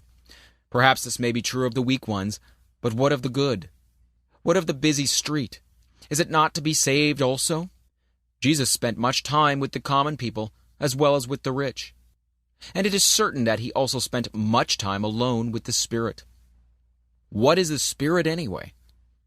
We all answer, why, of course it's God. Where is the Spirit? It is present at all times and at all places. True spirituality must simply mean coming to realize the presence of this spirit. It must be coming to rely upon it more than anything else. The one, then, who is the most spiritual is simply the one who relies the most. That is all. No matter where he is, he must rely. He must trust. He must believe. We do not have to give up anything but negative thought and act. We do not want to do anything that contradicts the forward march of the unfoldment of the Spirit, so all that we think and do must be in line with that which is right. But who shall say what is and what is not right? Remember this forever. Only your own soul shall say what is right and what is wrong. To thine own self be true, and it shall follow as the night the day. Thou canst not then be false to any man.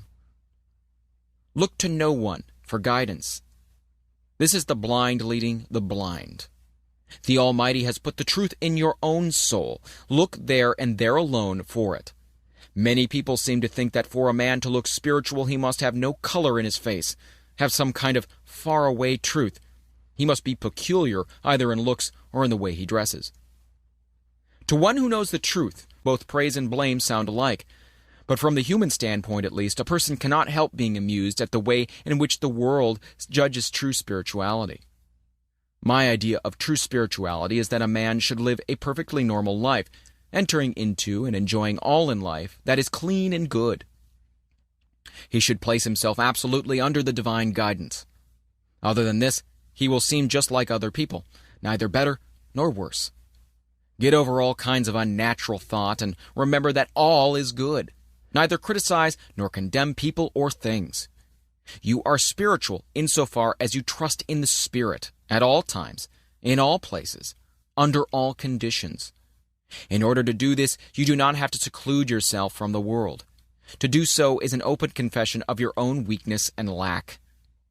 There are moments when it is best to be alone with the power. From these moments we gather strength. To keep that strength to ourselves is pure selfishness. Walk, talk, live with the human race, hand in hand with all people and unified with all events. Live and love and learn. Be natural and normal. If you seek to enter some other way, it must all be done over again, for no one lives or dies unto himself, but unto all people. The Church of God. The Church of God is not built with hands. It is eternal in the heavens. It is not lighted with candles. Its dome is heaven, and it is lighted by the stars of God's illumined thought. And each member in his separate star shall draw the thing as he sees it, for the God of things as they are. Here all people recognize the God for the God of things as they are. Here all people recognize the God within our own souls, and ask for and see no other God. When you can look upon all creation as the perfect work of a perfect God, you will become a member of this church. I doubt very much if the Church Universal admits members from the Church Individual. When you can see in the saint and the sinner one and the same person, when you can realize that the one who kneels before the altar and the one who lies drunk in the street is the same one, when you can love the one as much as you do the other, no doubt you will be able to qualify. As it now is, we have too many preachers who do not understand, that have no purpose, too many prayers, too many creeds, too many teachers that have no message, too many churches, too many learned people, and too few thinkers. The kingdom of heaven cometh not by observation. It is the still, small voice within the soul that speaks. The expanded thought will never wish to join or be joined to. Nothing human can contain it. It feels the limitation of form and ceremony and longs for the freedom of the Spirit, the great out-of-doors, the great God of the everywhere. Alone in the desert, the forest, or by the restless ocean, looking up at the stars, man breathes forth these words, "With only my Maker and me." The path to prosperity. The healing of conditions is no different from other healing. All healing is the constructive use of a mental law which the world is gradually beginning to understand something of. Again, we must reiterate the principle of all life. We are surrounded by a thinking medium from which all things come. We think into it. It does the rest. Since we are thinking beings and cannot stop thinking, and since creative mind receives our thought and cannot stop creating, it must always be making something for us. What it will make depends absolutely only upon what we are thinking, and what we will attract will depend entirely upon our holding thought to the complete exclusion of all that would contradict it. It is not enough that we should sit down and say, "I am one with infinite life." This must mean more than mere words. It must be felt. It must become an embodiment of a positive mental attitude. It is not claiming something to be true which is going to happen. It is not sending out an aspiration or a desire or a supplication or a prayer.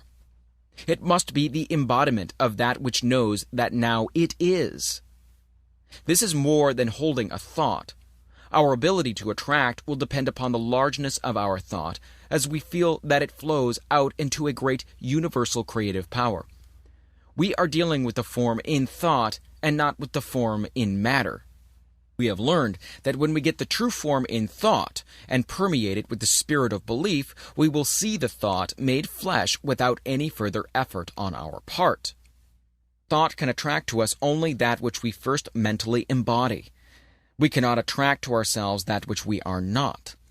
We can attract in the outer only that which we first completely mentally embodied within, that which has become a part of our mental makeup, a part of our inner understanding.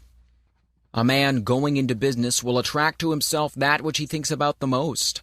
If he is a barber, he will attract people who want to be shaved or have their hair cut. If he sells shoes, he will attract people who want to buy shoes. See Creative Mind and Success by the author of this present volume. So it is with everything. We will not only do this, but we will attract as much of anything as we mentally embody. This is apt to be overlooked in the study of metaphysics. It is not enough to say that we attract what we think. We become what we think, and what we become, we will attract. Do not become merely sentimental about this. Your life is governed by more than a sentiment. It is governed by law, something that cannot be broken, something that picks up every mental attitude that does something with it. This fundamental proposition of the law should then work out into our conditions. Always remember that it does just as we think. It does not argue. It simply does the thing as we think it. Now, how are we thinking? Never ask a patient how he is feeling. Ask, how are you thinking today? This is the only thing that matters. How are we thinking about life and our conditions? Are we receiving the race suggestion? Are we saying that there is not enough to go around? If we are saying this, it is our belief, and there is something that will see that it becomes a part of our expression. Most people, through ignorance of the higher laws of their being, are suffering from the thoughts imposed upon them from a negative and doubtful world. We who are claiming the use of the greater law must emancipate ourselves from all sense of limitation. We are not to be governed by the outer confusion, but by the inner realization. We are to judge life not from the way that things in the past have been done, but from the way that the Spirit does things.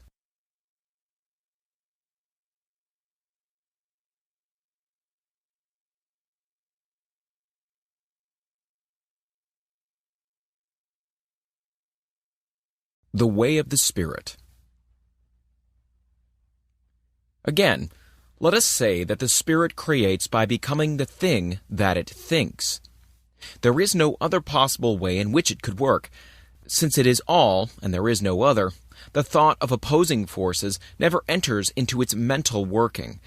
When we are judging from the outer, we are not working in line with the power that we should be using. We must come to see that there is only one power, and that we are touching it at all points.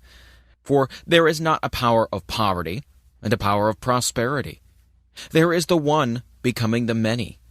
It makes and it unmakes that a higher form may appear to express through it. All that is not in line with its forward movement will soon pass away, for it recognizes no opposite. As far as we are concerned, what we are and what we are to become depends only upon what we are thinking, for this is the way that we are using creative power. The sooner we get away from the thought that we have to create, the sooner we will be able to work in line with the Spirit. Always man uses. He never creates anything. The united intelligence of the human race could not make a single rosebud. It does not know enough. But our slightest thought adrift in mind causes the same power that makes all things to create for us. The great error of the race is, and always has been, that men have thought to give a physical reason for things. When that reason has not answered the problems of life, they have sought out some other reason, just as physical. This is proven by the fact that whatever of the real truth the race has discovered has never been changed. The truth that was revealed to the prophets of old has never changed. It is the same today as it was thousands of years ago. Whoever touches truth, no matter in what generation, will always get the same answer. The great truth that was revealed from Moses to the time of Jesus is the same truth that is still revealed to all who will accept it. It is simply this: we are now living in a spiritual universe, governed by mental laws of cause and effect. Moses saw it mostly from the standpoint of the law of cause and effect, an eye for an eye. Well, what does this mean? It means, as Jesus said, as a man sows, so shall he reap. Moses saw the law. Jesus saw not only the law, I am come not to destroy but to fulfill, but he saw behind the law the reason for it, and revealed behind all law the great lawgiver, a God of love working out the great inner concepts of his own being in harmony and in beauty, filled with peace, causing the sun to shine alike upon the just and the unjust. Jesus did not try to overcome the use of law. He understood all law, and he well knew that all law was at his command. He did not break the law, he fulfilled it. So we must find that all is at our command through these same laws. The man who understands law and complies with it will have no difficulty in demonstrating that it is as true for him as it ever was for anyone else.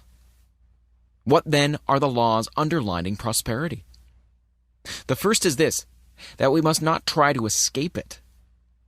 Thou shalt have no other gods before me. This me is spirit. We are then to trust only in the activity of spirit for what we need. But the world will say, well, human things come through human agencies. This may be true, but we must realize that the power we are dealing with also has within its own mind all people and all things. We do not have to treat people. What we have to do is to embody principle. Principle may use people, but that is no part of our responsibility. Ultimately, all is spirit, and spirit, which is the beginning, is also the end of all manifestation. I am the Alpha and Omega. Our life, then, is to be governed by spirit. We need look no further. It will do for us all that we ever ask, provided we believe. Why then has it not done so? The answer is that it has already done so, but we have not received it. The Spirit may offer, but we must accept the gift before it can be made. Behold, I stand at the door and knock. We must understand that this receiving is a mental process. It is one of mentally taking. The way, then, that we are using mind through our thought is the way that we are treating ourselves for prosperity. So simple, and yet we have not understood it. If a man says, I have not, he will not receive. If he says, I have, he will receive. He will receive. To those who have shall be given, and to those who have not shall be taken away even that which they have. This is a veiled statement of the law of cause and effect. When you send out into mind the thought that you have not, it accepts the idea and takes away from you even that which you have. Reverse the process and say, I have. And it will at once set to work to create for you even more than you now possess. You will readily see then that you are not dealing with two powers, but with one, and that it operates through your own thought, doing unto all even as they believe. The level of consciousness. Since all is mind, and it is done unto us as we mentally think, all life is simply a law of thought, activity of consciousness. In our life, the power flows through us. If we provide a big receptivity, it will do a big thing. If, on the other hand, we only believe in a small way, the activity must be a small one. The Spirit can do for us only what it can do through us. Unless we are able to provide the consciousness, it cannot make the gift. Few people have a great consciousness, and this explains why so few excel. The power behind all things of itself is without limit. It is all power. In us, it has to become what we make it. We carry within our own soul the key to all expression, but few enter in. The door is not seen with the physical eye, and as yet but few have gained the ability to see. The majority merely look.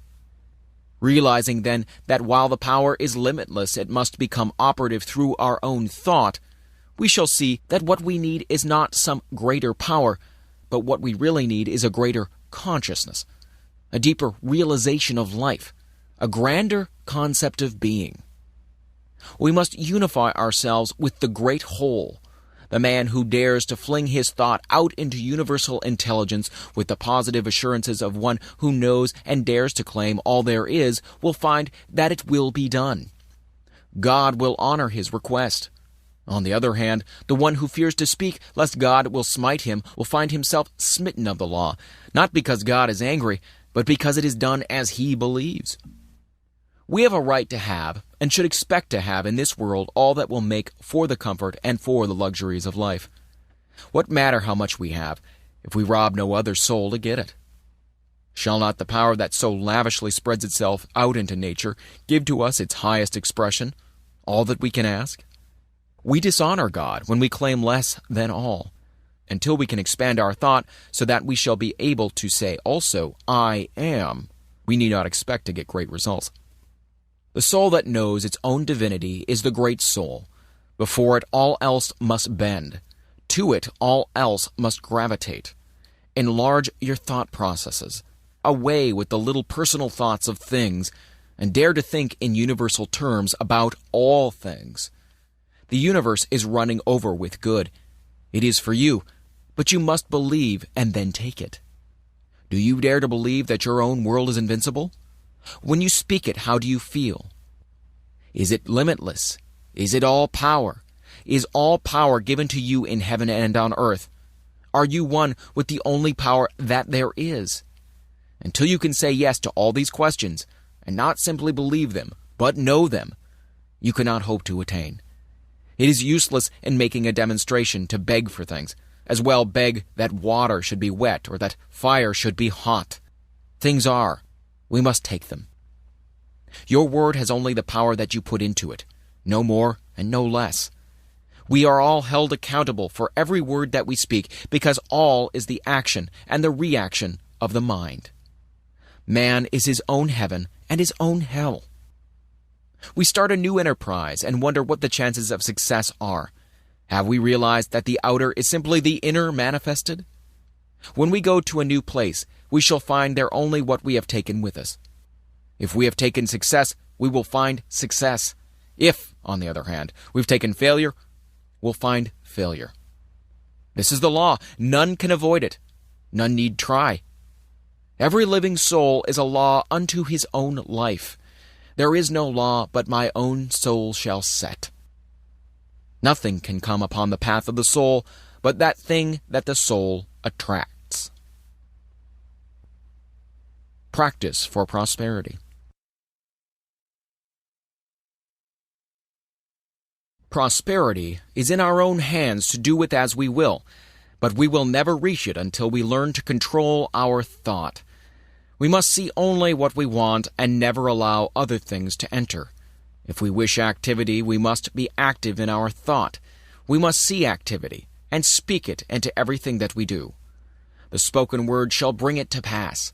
We speak the word. It is brought to pass of the power that we speak it into. We can only speak the word that we understand. The activity will correspond to our inner concepts. If they are large, the results will be large. The thing to do is to unify ourselves with all the biggest ideas that we can compass, and realizing that our ideas govern our power of attraction, we should be constantly enlarging within ourselves. We must realize our at-one-ment with all power, and know that our word will bring it to pass. We speak the word. It is brought to pass. As consciousness grows, it will manifest in enlarged opportunities and a greater field of action.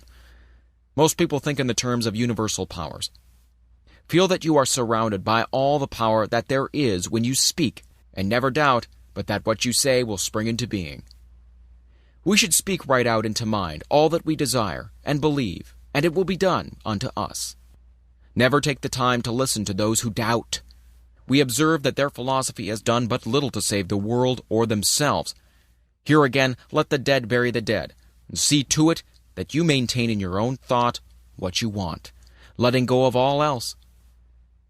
Think only what you want to happen, and never let yourself get mentally lazy and sluggish, taking on the suggestions of poverty and limitation.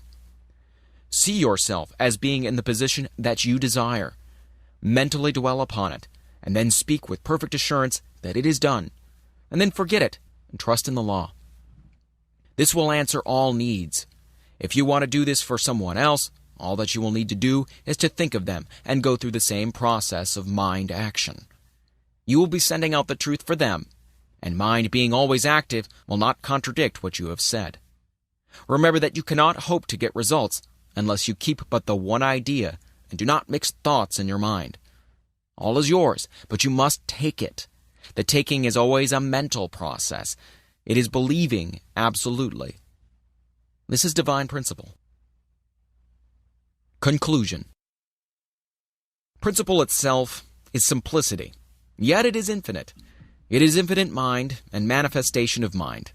We live in a spiritual universe governed through thought, or the word which first becomes law.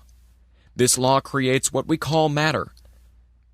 Jesus Christ discerned the truth about spiritual principles more than any other man who ever lived, and he proclaimed the eternal reign of law and understanding, absolute, complete, perfect. And he found that law to be operative through his own thought and the power of his own word. And when you and I shall cease looking outside ourselves to any person, and shall realize that whatever truth and whatever power we shall have must flow through us, when we begin to interpret our own natures, we will begin to understand God and law and life. And not until then. We live and move and have our being in what we call an infinite mind, an infinite creative mind, also infinitely receptive, operative, omnipotent, and all-knowing. And we have learned that this mind presses against us on all sides, flows through us, and becomes operative through our thinking. The human race, ignorant of the laws of this mind, ignorant of the power of its own thought, has through its ignorance misused and abused the creative power of its thought, and brought upon itself the thing it feared. This is true because all thought is law, and all law is mind in action. And the word which you speak today is the law which shall govern your life tomorrow, as the word which you spoke ignorantly or innocently, consciously or unconsciously yesterday, is absolutely governing your life today. As metaphysicians, then, we are not dealing with a material, nor denying a manifest universe, but we are claiming that the manifestation is the result of the inner activity of the mind, and if we wish for a definite manifestation, we must produce a definite inner activity. You and I, then, are not dealing with conditions, but with mental and spiritual law. We are dealing with the power of thought, the power of mind, and the more spiritual the thought, the higher the manifestation. The more our reliance upon what we call God, the greater the power. It is the new education because it strips all the false from the old belief and reveals the individual. It is the new age because, as sure as God is, it will usher in and express the perfect life, the revelation of this truth and our ability to use it. And it is your own fault when you know this and do not prove it. If knowing the infinite power flowing through you, you still remain sick and unhappy, miserable and poor, my friend, it is your own fault. Do not blame God, do not blame man, and do not say it is of the devil. It is your own fault. Every time you say, I am, you are recognizing the eternal infinite presence of omnipotent power within yourself. which is God operating through your thought. And that is why you bring upon yourself the thing you fear, and why you bring to yourself the thing you want. When 51% of your thinking is health and life and power, that day the 51% will swallow up, erase, kill out the rest. The day you, as an individual, through 51% of your thought, pass beyond the perception of limitation, you will draw out of the universe everything you desire. Poverty will desert you, and you will be emancipated forever. The day you think 51% of happiness, misery shall depart and never return. Is it not then worth your time and your effort? And should it not be the greatest purpose in the life of any awakened soul so to depict this principle as to emancipate himself? The way can be shown, but each individual must himself walk the way.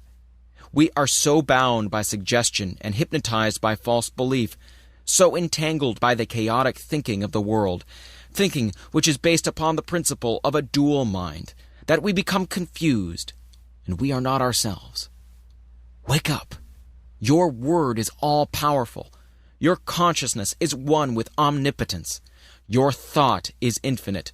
Your destiny is eternal, and your home is everlasting heaven. Realize the truth. I am living in a perfect universe. It always was perfect, and always will be perfect. There never was a mistake made. There are no mistakes being made, and there never will be. I live in the great and eternal universe of perfection, from cause to effect, from beginning to end. And the world's all right, and I know it. Majestic and calm, waiting with eternal and divine patience, the great principle of life is ready to give to us all that it has. And while we listen and wait, we will cast from us everything that hinders its complete expression through us. We will let go of all struggle and all strife, and be at peace with life. Perfect peace to the soul as we rest in the realization of our unity with all that there is, was, or ever will be. One with the infinite mind. All the power of the Spirit is working through our thought as we believe and receive. Now we will ask for and take that thing which we desire. It is done. It is complete, now and forever. Perfect life, perfect healing, perfect harmony, divine guidance, infinite strength, and joy forever.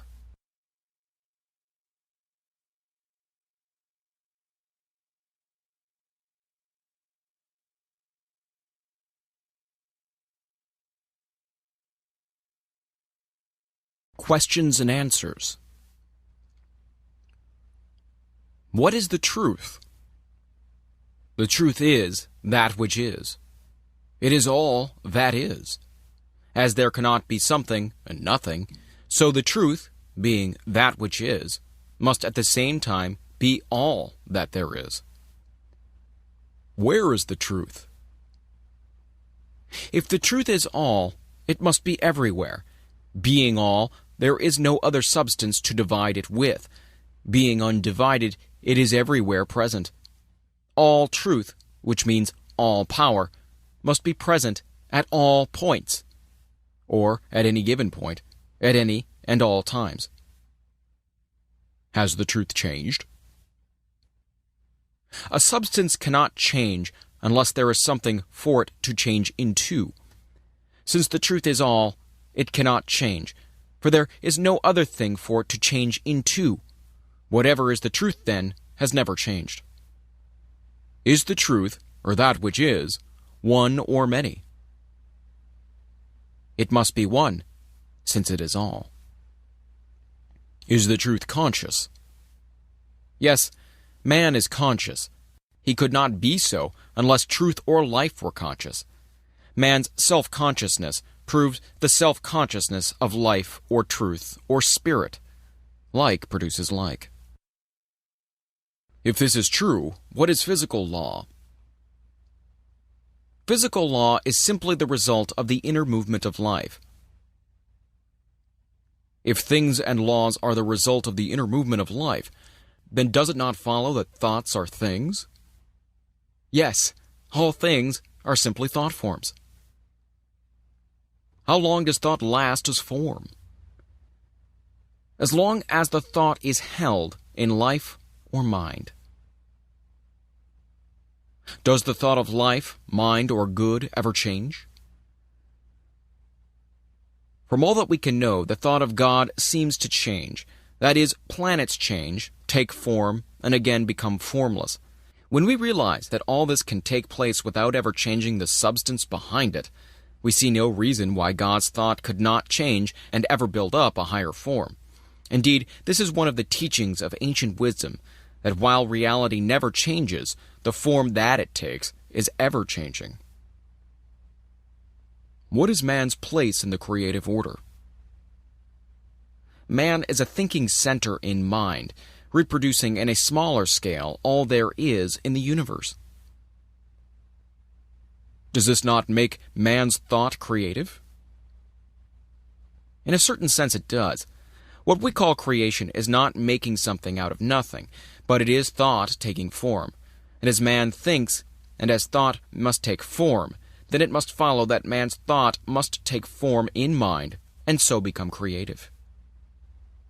What is man's thought? It is the activity of that something within that can say, I am. What is the difference between God and man? The very fact that man can say, I am, proves that he is. Since he is, he must be made out of life, and must be some part of all that there is. This being so, man must be a part of God's consciousness. The difference would be in degree only. He must be as much of life as he recognizes himself to be. Is all of man's thought creative? Yes, all or none. If one thought produces, then all must. If this be true, how is it that man seems to be so limited? Because he has thought limitation, and thoughts are things and will always make the thing thought of. In reality, the very fact that man's thought can limit him also proves that it could free him from all limitation by simply changing his thought. But why is man so made that he can think two ways? This is a question that can be answered only in one way. Unless a man can think as he wants to think, he would not be a man at all, but simply a piece of mechanism. Man is an individual, and that means self-choice, backed by a power that will produce the thing chosen.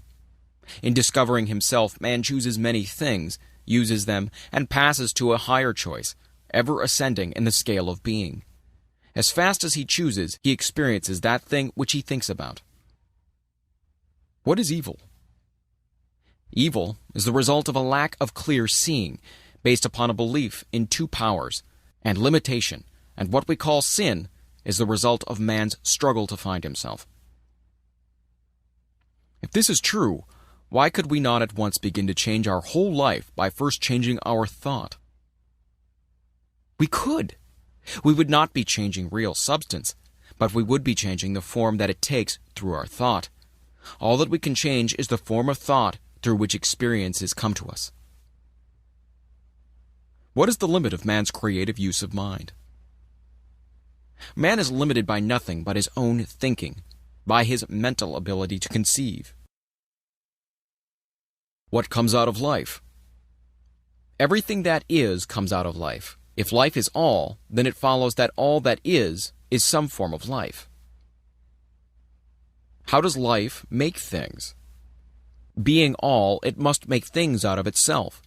It must operate upon itself, through itself, and out of itself, must make all that is made.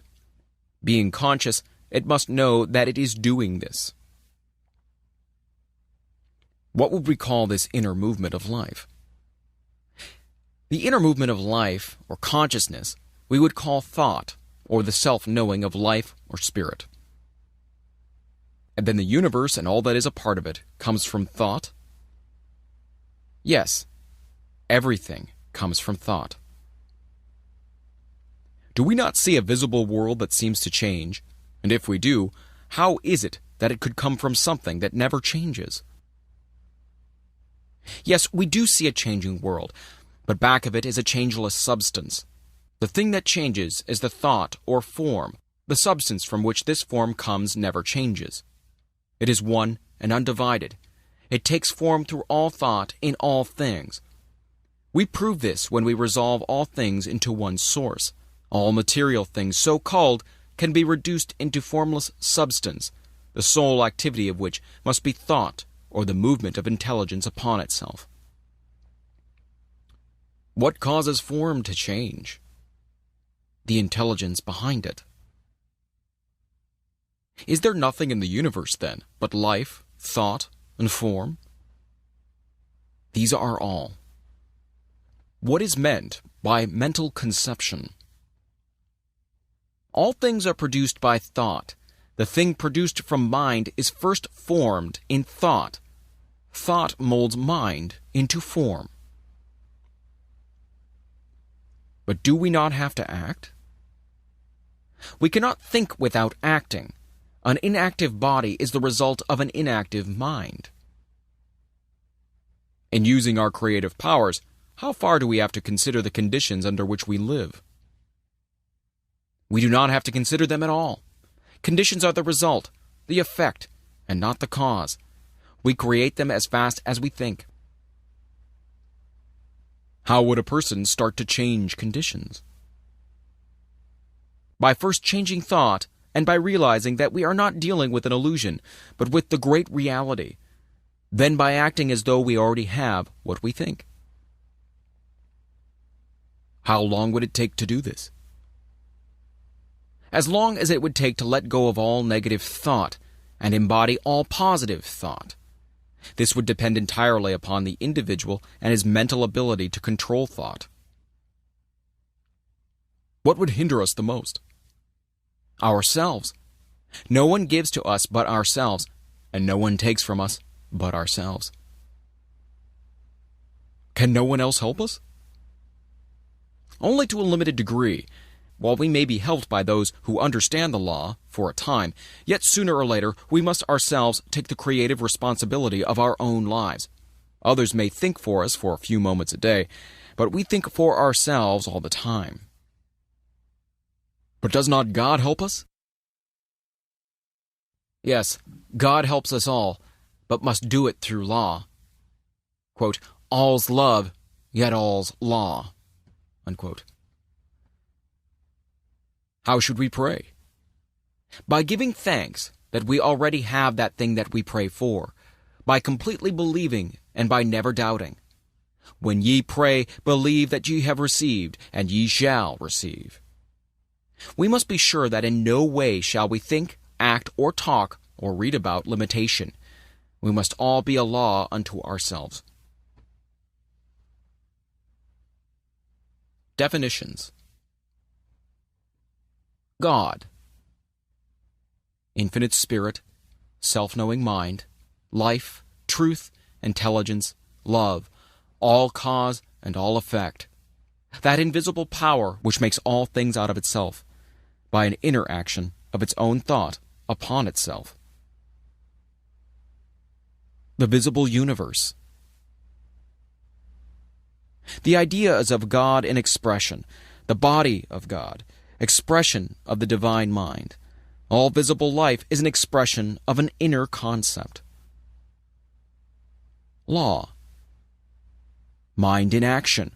Law is not cause, it is effect. It is intelligence operating. All law is universal.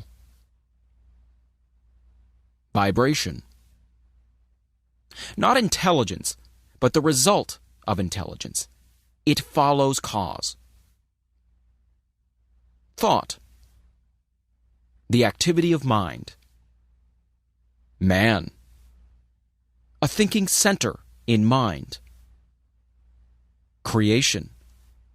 Thought becoming form. The immaculate conception. Sin. Lack of understanding. Righteousness. Spiritual understanding. Sickness. Image of thought held in mind appearing on the body. Health.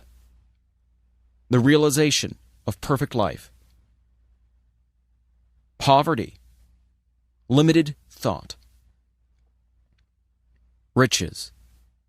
The realization of our unity with life, which is limitless. Consciousness. The realization of the fact that we are. Life.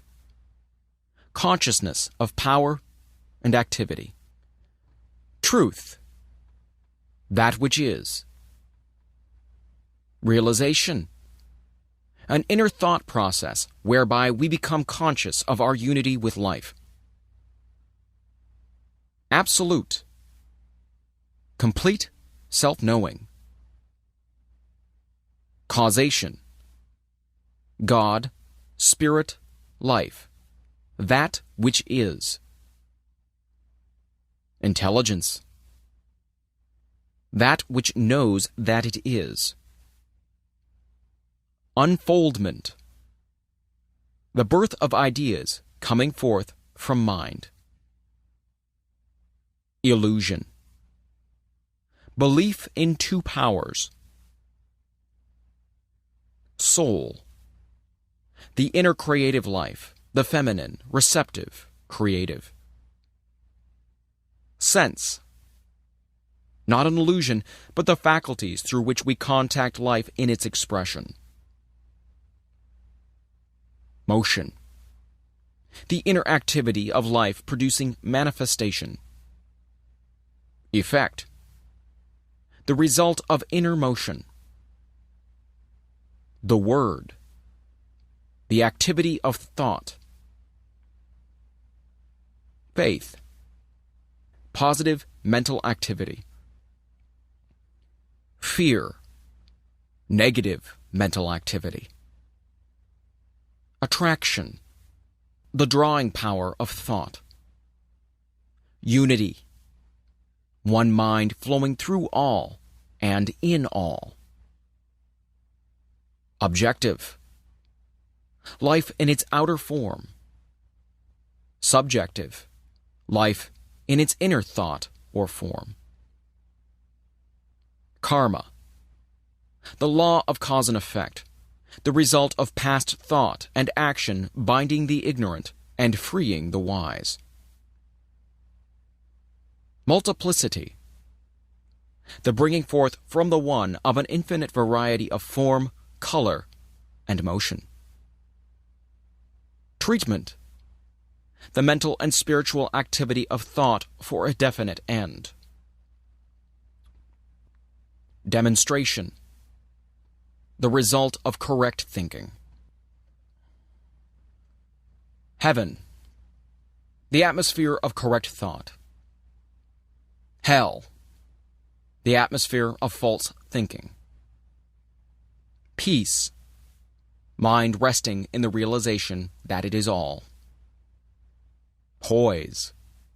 An inner calm which never fears. Power. The result of the union of peace and poise. The end.